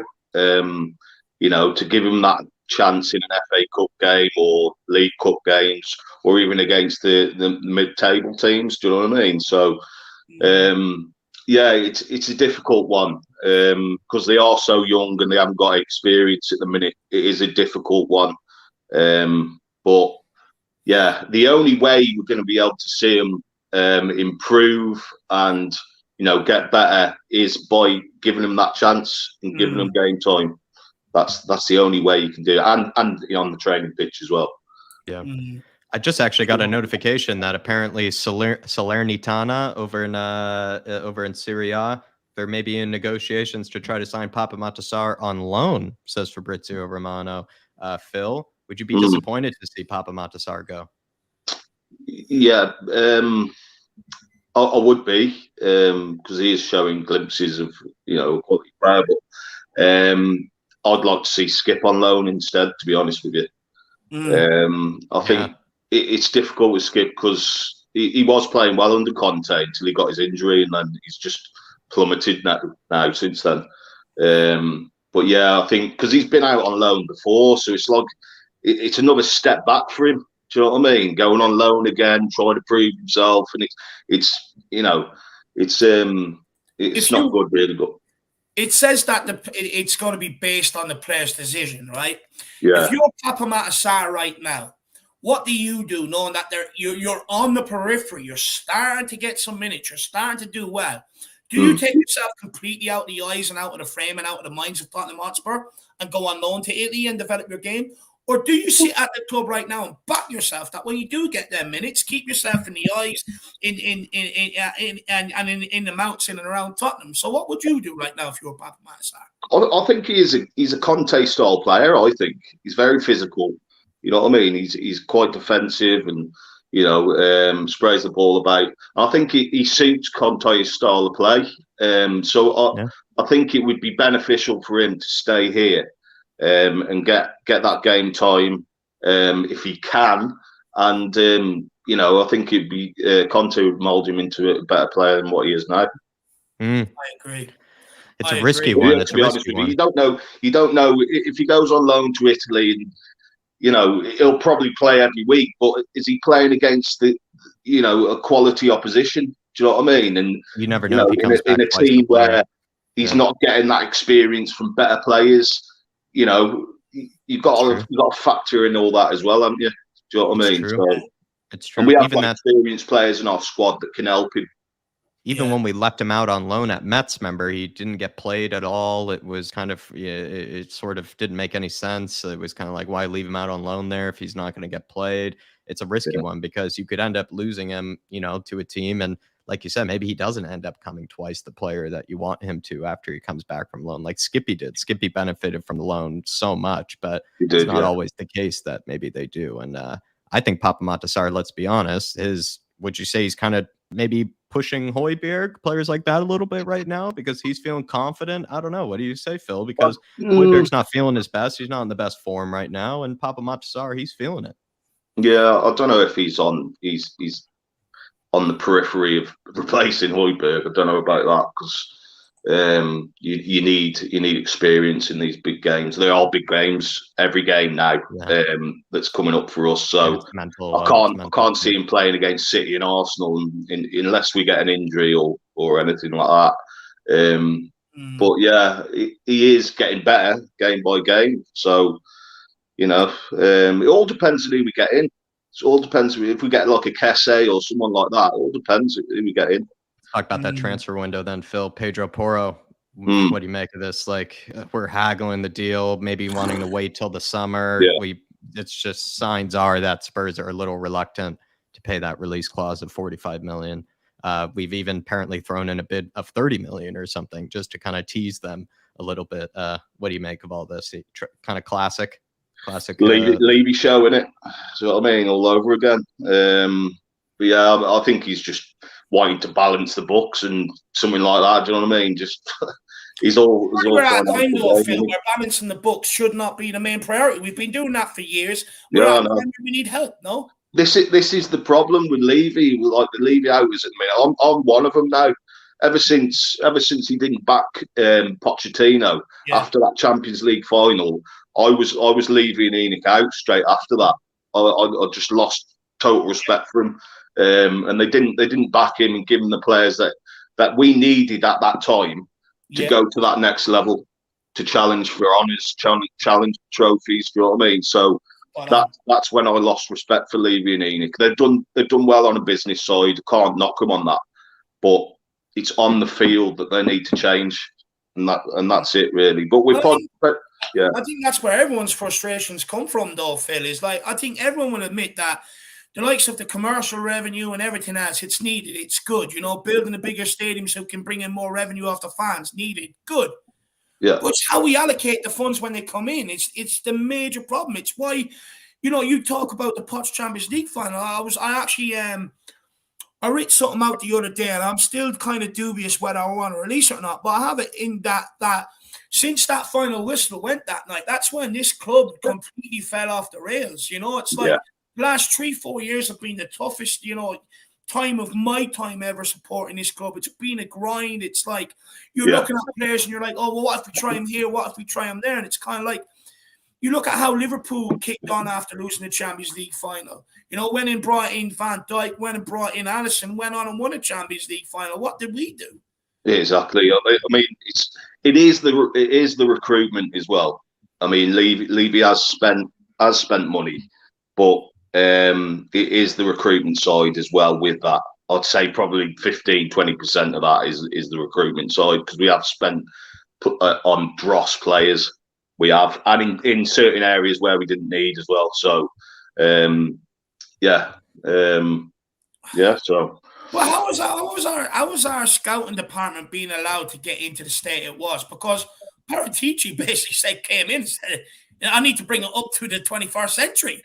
Basically, how are things like that being allowed to get so bad? I don't know. Burnley, I'd say, okay, you've got to allocate resources and stuff somewhere. We're fucking Tottenham Hotspur. Yeah, I know. I mean, I think Paratici's done a better job than Hitchin has, to be honest with you. So here's an upgrade in that side of it. With the likes of Perisic and players like that, would we have got players like that if Hitchin was here? Well, I don't know, to be honest with you, but yeah, that needs to change. We need to start spending big on quality players to improve this squad, and that's the end of it. It's just where we're at, Phil. I completely agree. It's like, stop haggling over these little release clauses. If you want them, get them in the door so we can work with them. Just before we move on, though, Philip. Anthony Rose sends in a great comment. It's cracked me up. He says, big up, David Jack from Australia, from down under. I'm 58 years old. I was that happy we beat Palace. I shagged the wife. She now wants to win it. I mean, I think we all do. He wants a good January. Big up, Anthony. Big up, my man. But look, Phil, I mean, what other things do you want to touch on? I know you've got a lot to say, my man. So, clear the head, get the thoughts out. Yeah, I mean, like the Palace game, it was a much improved performance. The first half, I thought Palace edged it. We could have been 1-0 or 2-0 down that first half, but credit to Conte in that second half. He got him out early. He must have given him a drill in the dressing room. He told him, look, we need a better performance in that second half. So they come out firing, and it was a much better performance than Villa. Villa was absolutely shocking, by the way. But the only highlight of that day was getting a picture with Gary Mabbott and Mickey Hazard. But and also that's horrible. I know, Phil. Yeah, you went up and made the trip as well on New Year's Day. I mean, Jesus, that's not the right way to start it. You needed that 4-0. You needed that. Yeah. It was much needed result, and I think with the Portsmouth game, I think because he's playing Harry Kane and Son as well. By the looks of it, he's doing that just to get momentum for the Arsenal game. I think anyway. He should be playing some youngsters in that game as well, because I think we're obviously favourites for the game. But yeah, I think he wants to keep that momentum going for the Arsenal game, so that the confidence is building for it as well. Because if we lose against Portsmouth, it's not great going into that game, is it? you need to keep winning. So I think that's I just asked the question: who do you start in the back line against the Scum? Would you go Dyer or Davies? I mean, because we both probably want Longley and Romero in there. So he might even give Sanchez a go. He might even give Sanchez a go. You don't know, like, you know. Pick your poison here. What's the poison of choice? Maybe then on North London Derby Day. What would you go for then, Phil? For the starting lineup. Yeah, who would you pick as your back three? You know, and I think we all want Romero and Longley, so you're just picking between Dyer, Davies, and Sanchez to fill. Yeah, well, I think Romero's a given. I think I'll probably play Dyer in the centre because he's had that experience in the Derby games, and then I'd play Longley left centre back, and then I think a lot of people would do that. Yeah, and then Perisic, and then if we get a Pedro Porro before then, I can't see it happening, but. He would be a starter, obviously, but I'll play Doherty right wing back. Are we going to get the Doc back from last season? Dave, how do you think he's playing? Do you know what? No, do you know what? Look, credit where credit's due. I mean, he done well against Palace the other night. Look, there's still little things in his game that annoys me. Like, for instance, when the ball was passed to him in the first half, he's standing on the byline.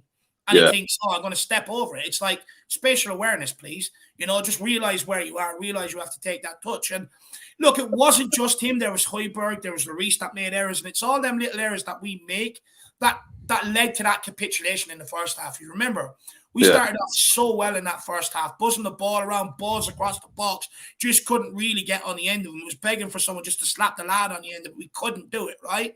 But then all of a sudden, a ball comes back to Hugo Lloris. Instead, Dyer shielding off the striker. Instead of Hugo letting it roll into his box, pick it up, he hooks it out of play. Doherty, ball to him, steps over it. Hojbjerg gets dispossessed in midfield. Skipp gave it away a number of times.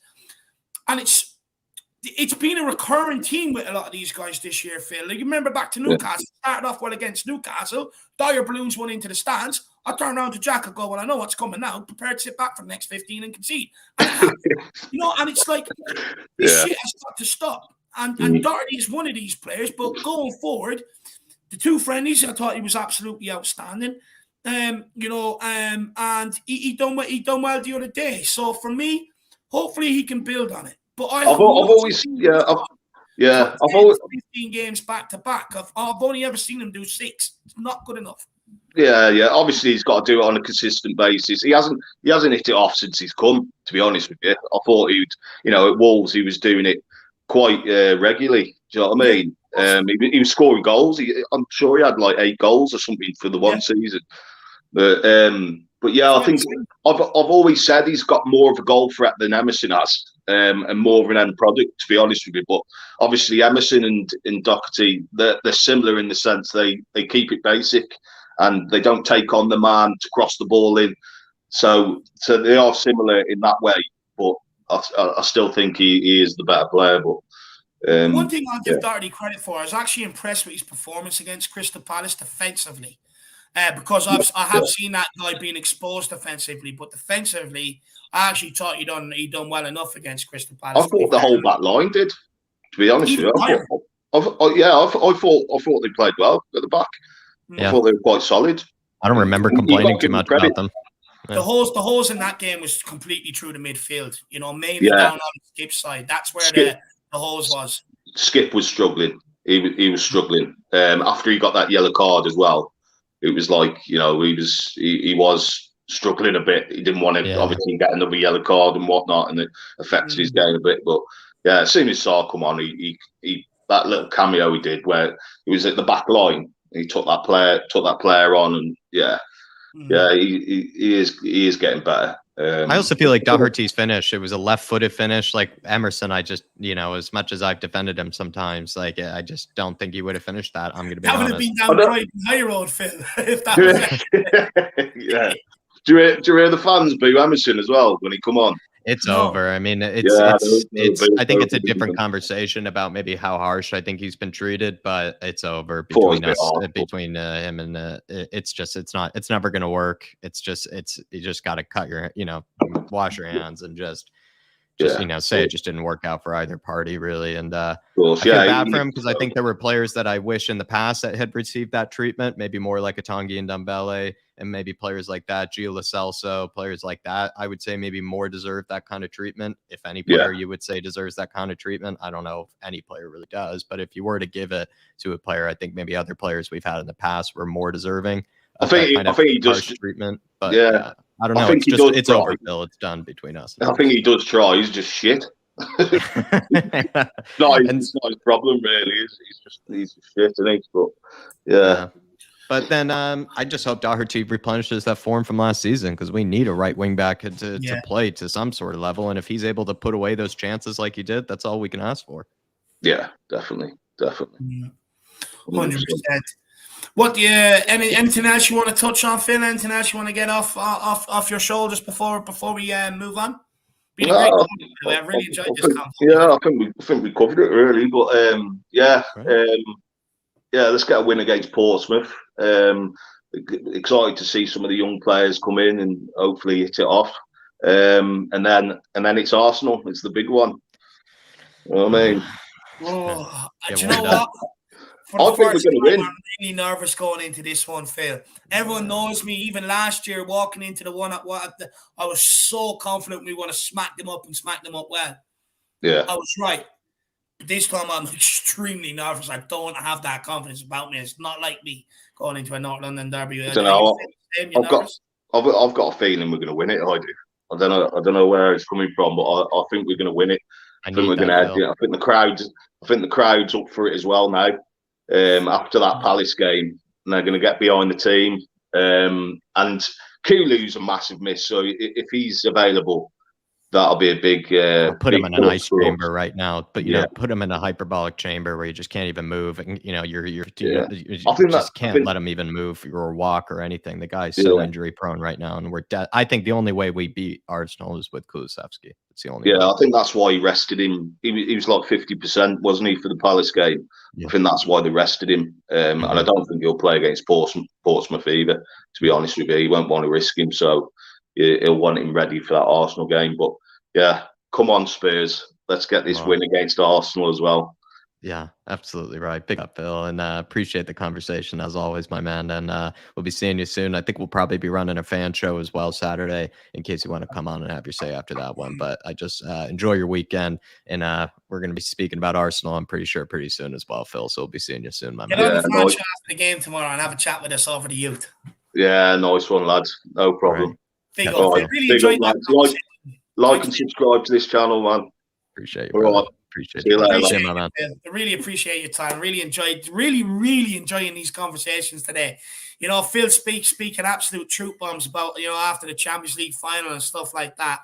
Really enjoying it today. But look, Jacko, we're down to the last guest of the evening. Last guest of the evening. Very familiar face over here with the Harris Army as well. Let's bring him on. The closer. He's going to be the closer today. Wes the King. How are we? What's up, guys? How y'all? Good. Keeping well, man.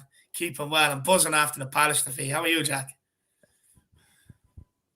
I'm keeping well after keeping well after the Palace defeat. Yeah, Dave. Keeping well after it. What are we thinking, you know, Wes, for Pompeii tomorrow? What type of kids do we want to see? Harvey White, Gil Messi, Pape Matar. What are you thinking about for Palace tomorrow? Are we at home? Sorry, Pompeii. We're at home, yes.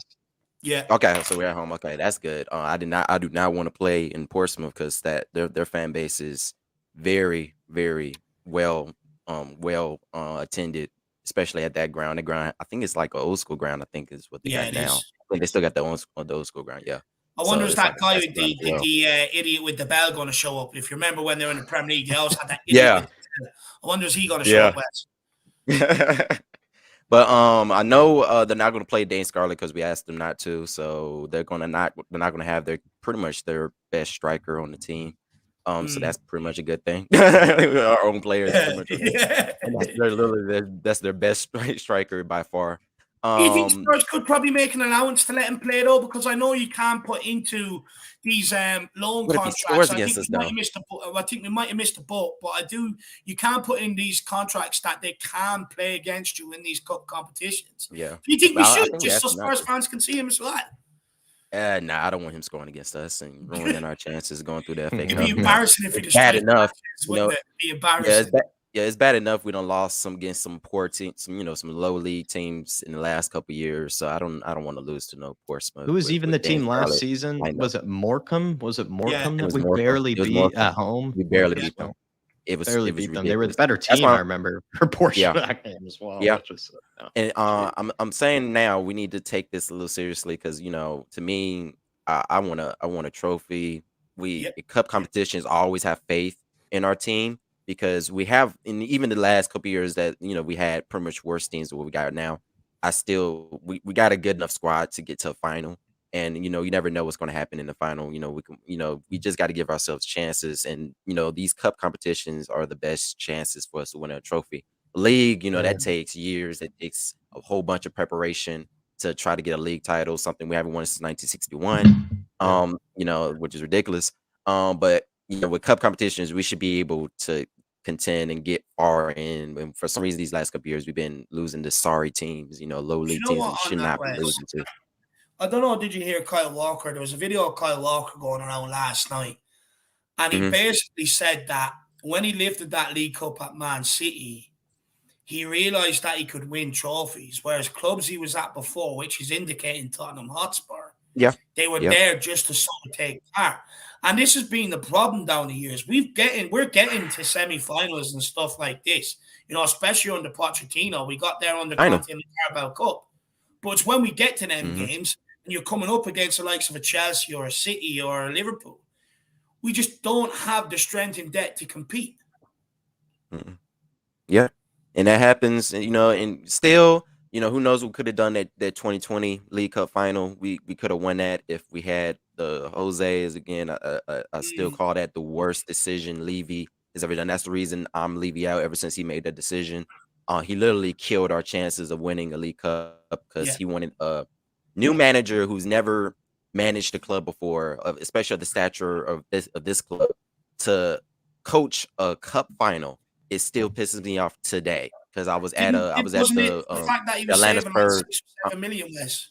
Wasn't it the fact that he was saving like 6 or 7 million that he sacked Jose before the final?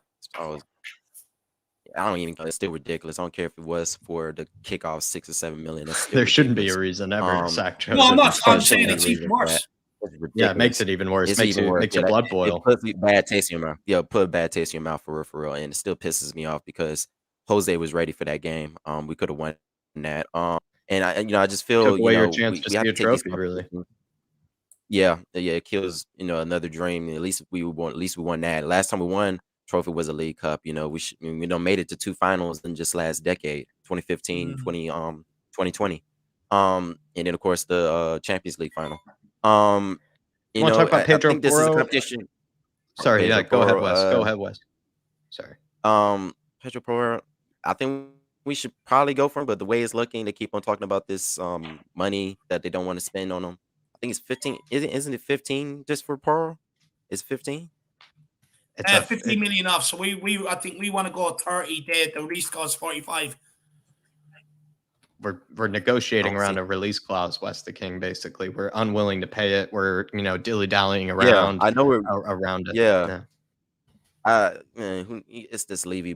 It's the same. Like I said, the last couple of streams yesterday, and it's the same thing with Levy. It's gonna be a whole bunch of rumors like this saying, "Oh, we could go after this player, but Spurs want to pay 5 million under or something stupid." I'm all like, and clearly we have the money. We're able to pay 5 million under. We got the money for the 40 million. We're able to do that. You know what I'm saying? It's ridiculous from this front off. I'm sick of Levy. Ever since that decision with the League Cup and firing Jose, I'm done with Levy. But because I just feel like he just thing is us winning cups actually, and I wanted to say this a couple days ago. I don't know if Levy understands this, but us winning cups actually brings the financial stuff of the club even higher because now everybody's going to see, oh, the Tottenham's actually successful. That brings up money. It's good to actually win silverware. It actually brings a whole lot of stuff up. So I don't understand why they're not trying to go for at least cups. If we were winning cups these last 10, 20 years, I don't think people would be as mad as us not competing so well in the league. If we were consistent winning FA Cups, League Cups, I think we would be a little bit more leveled and more patient with the whole league stuff going on. But And we'd be able we're to sign not even Gavardiol, I doing think, that. easier. Our player Yeah. draw would be so much better. We'd be able to lure players of I maybe mean, higher the fact quality. we're not you even know, to doing club. that. Mm. Yeah, like the fact we're not even that is ridiculous. And we have these last 10 years, we definitely had a good enough club to win a cup. You know, we've had it. I don't care what anybody says. I don't care how way the style of football is. I do not care. We had a good enough team to at least win a cup. You know, every so often. You know, it's ridiculous. And you see Arsenal. You know, they win cups every 2 or 3 years, and now they're going after the league. You know, it's pretty much it's sad to say, but I'm a realist when it comes to that. You know, I know there are rivals, but it's pretty much the truth. It's the facts of the matter. So you know, hopefully we take this seriously. I say have a good mix of course Son and Kane will probably have to play.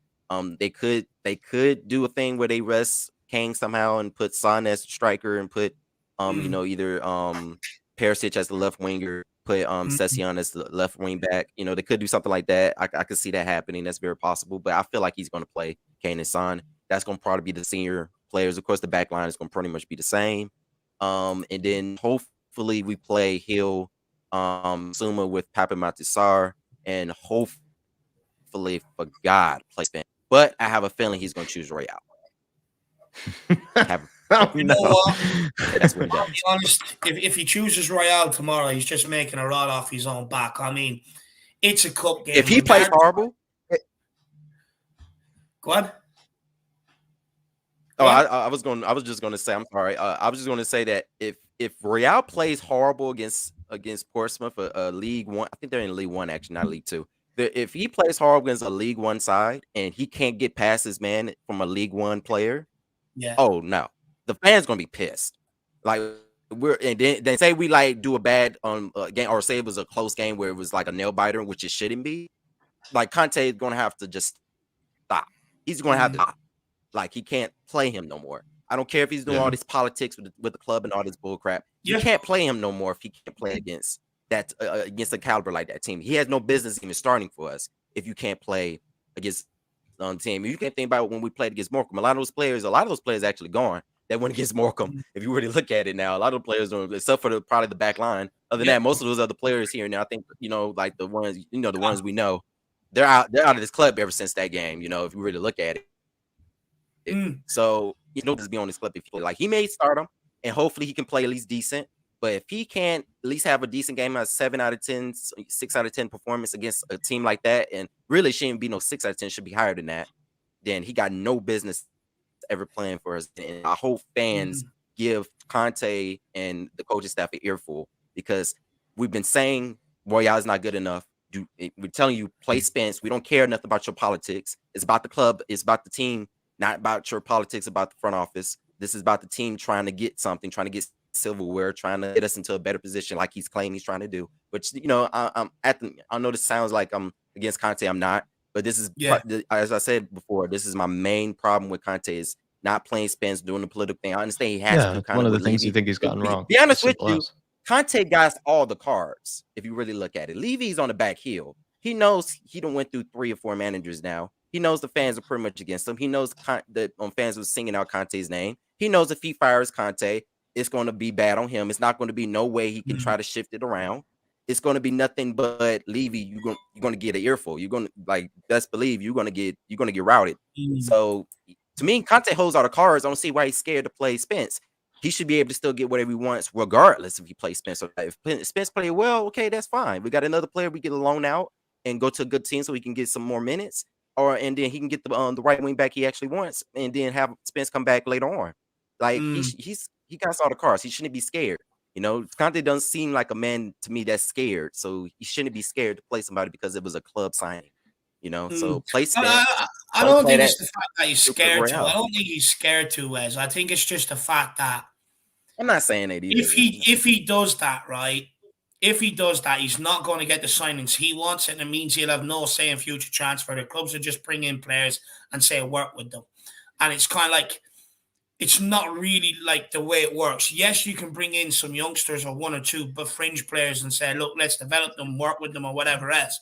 But after you've given the manager what he wants. Now, if I'm Antonio Conte and I'm a serial winner and I've been in around the game I have, you don't become a serial winner without being able to manipulate a board to do things your way. And he's at that point right now where it's kind of like, Look, I distanced myself from the signing when they came in, and you're right in what you said. The fans are backing me. I'm holding all the cards because even the ones that want me out, if you do get me out, you're gone. You know, the pressure is going to be absolutely intolerable. So you're There's no gone. excuses. So he's at a point now where it's like, yeah, look, the fans can keep moaning about me playing Spence. It doesn't matter. You bring in the players I want. I've now made a stand, you know, and this can't continue to happen. And if he budges on that any bit, he's done at Tottenham. He's absolutely done at Tottenham. He loses all power, all say. So he has to stick to his guns. I don't agree with it. But on the Spence situation, I don't blame Conte because I can understand what he has to do. I don't blame him either. Don't bring him in here and put a young lad, you know, and ruin his career and use him as a pawn. It's just like that was Daniel. That was the club's. Look, every club makes these long-term signings to, you know, youth signings to get them in here to develop them, this, that, and the other. But where Conte is at is don't do that to me when I don't have a right wing back I trust in the first place. You know what I mean? Yeah. I can, again, this is kind of weird for me. Like, I understand what he's trying to do. I understand that this is probably his play against Levy to try to get where he wants, which I'm fine with because I want Conte and I want him to get what he wants so we can move on and get, you know, get to where we need to be. But then again, I don't like that this in the cost of Spence development because I feel like he's a very good player. He has the talent of the world. He shouldn't be a pawn in a political spree inside a club, which shouldn't be happening anyway in this club. You know, that's just there should be a structure where the team, the manager, who's the manager. There's a reason why we call him a manager and not a coach. There's no general manager. Yeah, you got Paratici who kind of acts like I think they are called head American coaches, term. aren't they? But I think their title is head coach. But you mean, you know, the term they use. Yeah, but I think you know the term we use for the main guy is manager. So when you have a manager, that means he can choose wherever the heck he wants. He should be able to have that power. There shouldn't be nobody above. It's just like an expensive transfer, of course. Saying, "Oh no, you can't go after that player or whatever." You know, it's ridiculous. That's the way the structure should be. But you know, we're Tottenham, so. Last question here from me, Wes. You know, it's Pape Matar and Gil Messi. Pape Matar could be out on loan to Salernitana. There's some rumor about that. Gil Messi just today was kind of given some backing from Stellini, saying that maybe he might not actually go out on loan. Yeah, he was. What do you say? Like, would you send one? I don't think he was going. We may have to. One of them may have to go on loan. Hopefully, it's with a decent side. I don't know how good Stellini is in the Serie A. I think they're mid-table kind of club. I think. Or are they? I think they're a mid-table club. Yeah, Salernitana. They might be. Even down the table a little bit. They might be down the table a little bit. Let's take a look. You know, he's gonna get a lot of minutes because it's a lower team. But I wish he would go to at least a more mid-table established more club. You know, the Serie A is a good league though, so you know that at least. But you know, and that's different from League One. That's better than League One at least from where he came from before. So you know, if but I hate to see both of them have to go on loan. If both of them go on loan, I'll be mad. I don't think it's gonna happen. I think we're gonna keep one of them because we got so many center mids already. I wouldn't mind seeing Skipp go on loan and then we keep Pape Matar. I think that could be a possibility too, but we're not hearing too much about Skipp on getting kind of offers like that. So but I think if the club vies for it and puts him out there saying, hey, he's here for loan, you know, I think that'd be a little better because I think Skipp does lead a little bit different scenery for now to get him back in form and then come back. I think Pape Matar, I think he's more.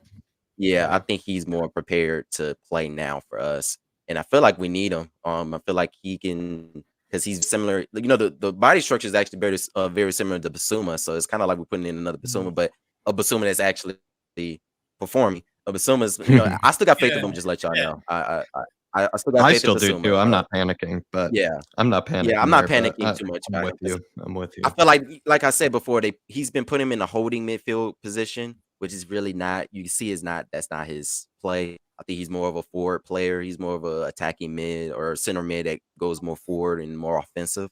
I don't think he's more of. I think he, of course, can do box to box task, of course, but I don't feel like that's his bread and butter. I think that's more of a Hojbjerg Skipp type of thing. Let me ask you this. Let me ask you this. Do you think confidence, do you think Bissouma's confidence could have been rocked? Not by what's going on at Tottenham, but what went on previously at Brighton with the allegations and everything else, do you think it's completely rocked him as a person, where he's kind of like, it's because when you're rocked like that as a person, it affects absolutely everything you do in your daily life, because you're thinking about it, how could this happen to me, blah, blah, blah, blah, blah. So you think that still could be affecting him? And that's why we haven't seen the It shouldn't be, because there hasn't been no real bad rumors out there about those allegations and stuff, and for a while. So I think it's pretty much done and dusted. He was cleared, now, wasn't he? I think he was cleared. Yeah, he was cleared. Yeah, we would never signed him if he wasn't. That's another thing. We wouldn't put his bad on the team's branding and everything as a brand. So it shouldn't be. But I think there's something. I think he's not getting the tactics. I think that's clear as day. I think he's he's getting told specific structure of what he's supposed to do, and I think he's having trouble having that personal player freedom of, hey, I can do this when I need to do this, and still not get yelled at by the coach. But I feel like because of him getting only certain amount of starts, certain amount of minutes, but he's getting played a whole lot more now. I think he's just scared to do something wrong, and I feel like that's kind of, how that happens when you're with a coach. Like, coach is very finite of what he wants from you, but you end up, you end up being scared to play. Kind of, it's like I think you understand what I mean. I think he's in that kind of mindset where he doesn't feel like he has the freedom just to do what he wants to do, and feel like he feels like if he goes forward and gets out of position, it's going to look bad on him if they go down the field and score a goal on us or something stupid. I feel like he's in that kind of mode. I feel like he needs to understand that or Conte needs to tell him as well that you have the freedom to go forward and do what skill set that you have as a player, but you do need to still do this task, this task, and this task that I asked for you. I think he needs to probably get told that a little bit more about it, and maybe from either the second coach. I think the coach that talked today on the thing, maybe he needs to get in his ear and be that little soft spot on the shoulder to kind of get him, at least in a more of a better run. Because right now I think it's more of a mind game right now, because he has the talent. I see his dribbling. He kind of waltzes down the field kind of with the ball too, similar to Bentancur and Pape Matar and Hill. He has a technical ability that I really like. Better technically than Skipp and Hojbjerg to me. I think he's on the level more right under Bentancur. So I see the potential. I don't think he's a bad signing. I think people are a little jumping the gun too quickly with him. But I think he's just not a holding midfielder. He's not a holding midfielder though. No, he's not. He's not. But like Conte will allow him that freedom to go forward, like we've seen with Hojbjerg or Bentancur, once they know the defensive side of the game that they have to complete first. Which, I can get. But Wes, I mean, anything you want to say to Spurs fans ahead of tomorrow? What's your score prediction, and where can people find you if they're interested to hear more of you? I'm going. Like, this is what we should be doing. It should be 3-0 or up. It should be 3-0 or up. It shouldn't be anything lower than that. It shouldn't be no 1-0. Shouldn't be no 2-1, 3-1. We shouldn't even let them score. It should be 3-0 or up or upper than that. There's no excuse. We shouldn't be losing to the League One side as the club we are. And then our bench players should be playing excellent against them. Point blank in the period of the shooting, they have no business even playing for a Premier League side alone for us. So I'm going 3-0. Hopefully we play our youngsters, a couple of them. I don't think White is going to play. I think White could be subbed in, but I don't think he's going to start. I think we shouldn't have too many youngsters out there, because I don't think we're there yet with just putting out a whole bunch of youngsters. We're not like Liverpool, and we're able to do that. We got to have a couple of our key players still in the game a little bit to kind of simmer everything down and everything like that. And where you can catch me on is, of course, my YouTube channel, Wes the King. Follow me on Twitter, Wes the King. Hopefully I'll start doing more videos. I need to get back on that, but for me it's hard with the whole me writing and everything for the school. So a lot all at once. But they can find you here. They can find you here if they need to catch. But really, I'm on here a lot. This is where I like to be on. So good man, Wax. Well, Wes, appreciate your time, brother. Really appreciate it, my man. And look, I'm sure we'll be speaking over this weekend. Yes, sir. Catch you soon. Catch you soon, Wes. Thank you for your time, my man. Thank you for your time. Come on, Spurs. Let's go. Big up, Wes.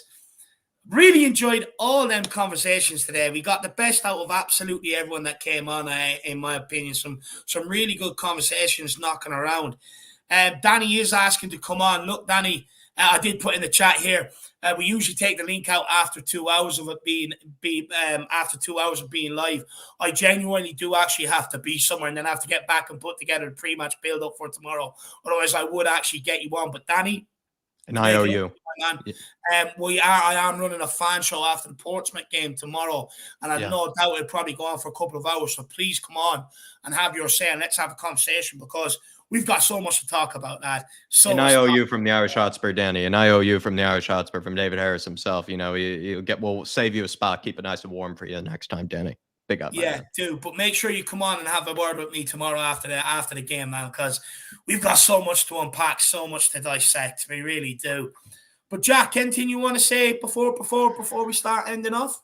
No, I wish us luck for Portsmouth tomorrow, Dave. We really need it. Like, let's keep the momentum going here. I want a convincing performance of some kind. I want to see the kids play, and I also just want to see just don't want to be going through any more stress for the time being, especially before this North London derby where we're going to be biting our fingernails off and everything. So it's we just need a win tomorrow. Keep up the good vibes, keep up the good energy right now. Looking forward to seeing everybody tomorrow for the watch along and all that stuff. Dave is going to be waking up nice and early for a pre-match build-up. Do him some service and show him some support there as well. But yeah, regular duties tomorrow. Since we are doing an earlier show, there will be a fan show. Just stay tuned, everybody, for all that good stuff tomorrow. And I think as well, if you're looking for a bit of a podcast, something to listen to, also different voices, check out Rob Domino's as well. We put that up just yesterday too, if you just want to listen to something a bit different. Great analogies he used, by the way, where he's talking about, it's like you're working in Subway and your toaster breaks and you need a brand new toaster and, they bring you in a shit toaster and all this. So look, it's a work. It's good. It's good. Listen to it. It makes so much sense. Episode 2 is good as well. It's different, but it makes so much sense the way he goes about it. But do give it a listen to. But look, we are gonna end it there. Do you know what? Screw it. I'll take Danny for 10 minutes, Jack. I feel bad. Danny. I have to limit you to 10 minutes, my man, because I do have to be somewhere, brother. I'm going to send you the link now. Just spare me 1 second. Danny, just keep that phone hot and heavy. Yeah, Jack, you keep talking for a minute. Give me a minute. Derek Hutchinson, great show, guys. And Conte, we trust. Piss off Levy and Enoch. We'll have a good man on for that. Don't you worry, Derek, if we're able to get him on just in time. Chris saying, Wes, you have watched us over recent years and underestimate lower league teams. I think we all have been there before, Chris, where we actually probably found it, slipperier than maybe other teams do. And let's be honest, Morecambe at home last season really made that tough work. Winks, I remember, saved us or whatever it was. Tanguy and Dembele got booed off the pitch. It was an absolutely dreadful day. We can't have a repeat of that. Big up King Hoddle. Come on, you Spurs. And also check out the YouTube video afterwards. Glenn Hoddle, another view. It's an absolute work of art. Brilliant. I mean, love to see some Glenn Hoddle highlight reels as well as just some more Glenn Hoddle. We're taking a call, Dave? No, Philip's ringing me. I'll ring him back after. Just trying to find Danny so I can send him the link. I'm gonna put Danny, I'll send it to you, Danny. I can send it to you, my friend.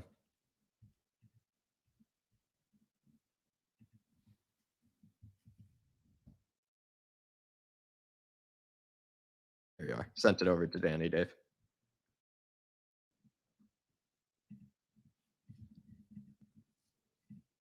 Oh, guess I don't know what's going on here. I really don't. Big up, Tyler, my man. I'm sure it was class. I think we had a really good conversation. We had really good conversations with the West just now.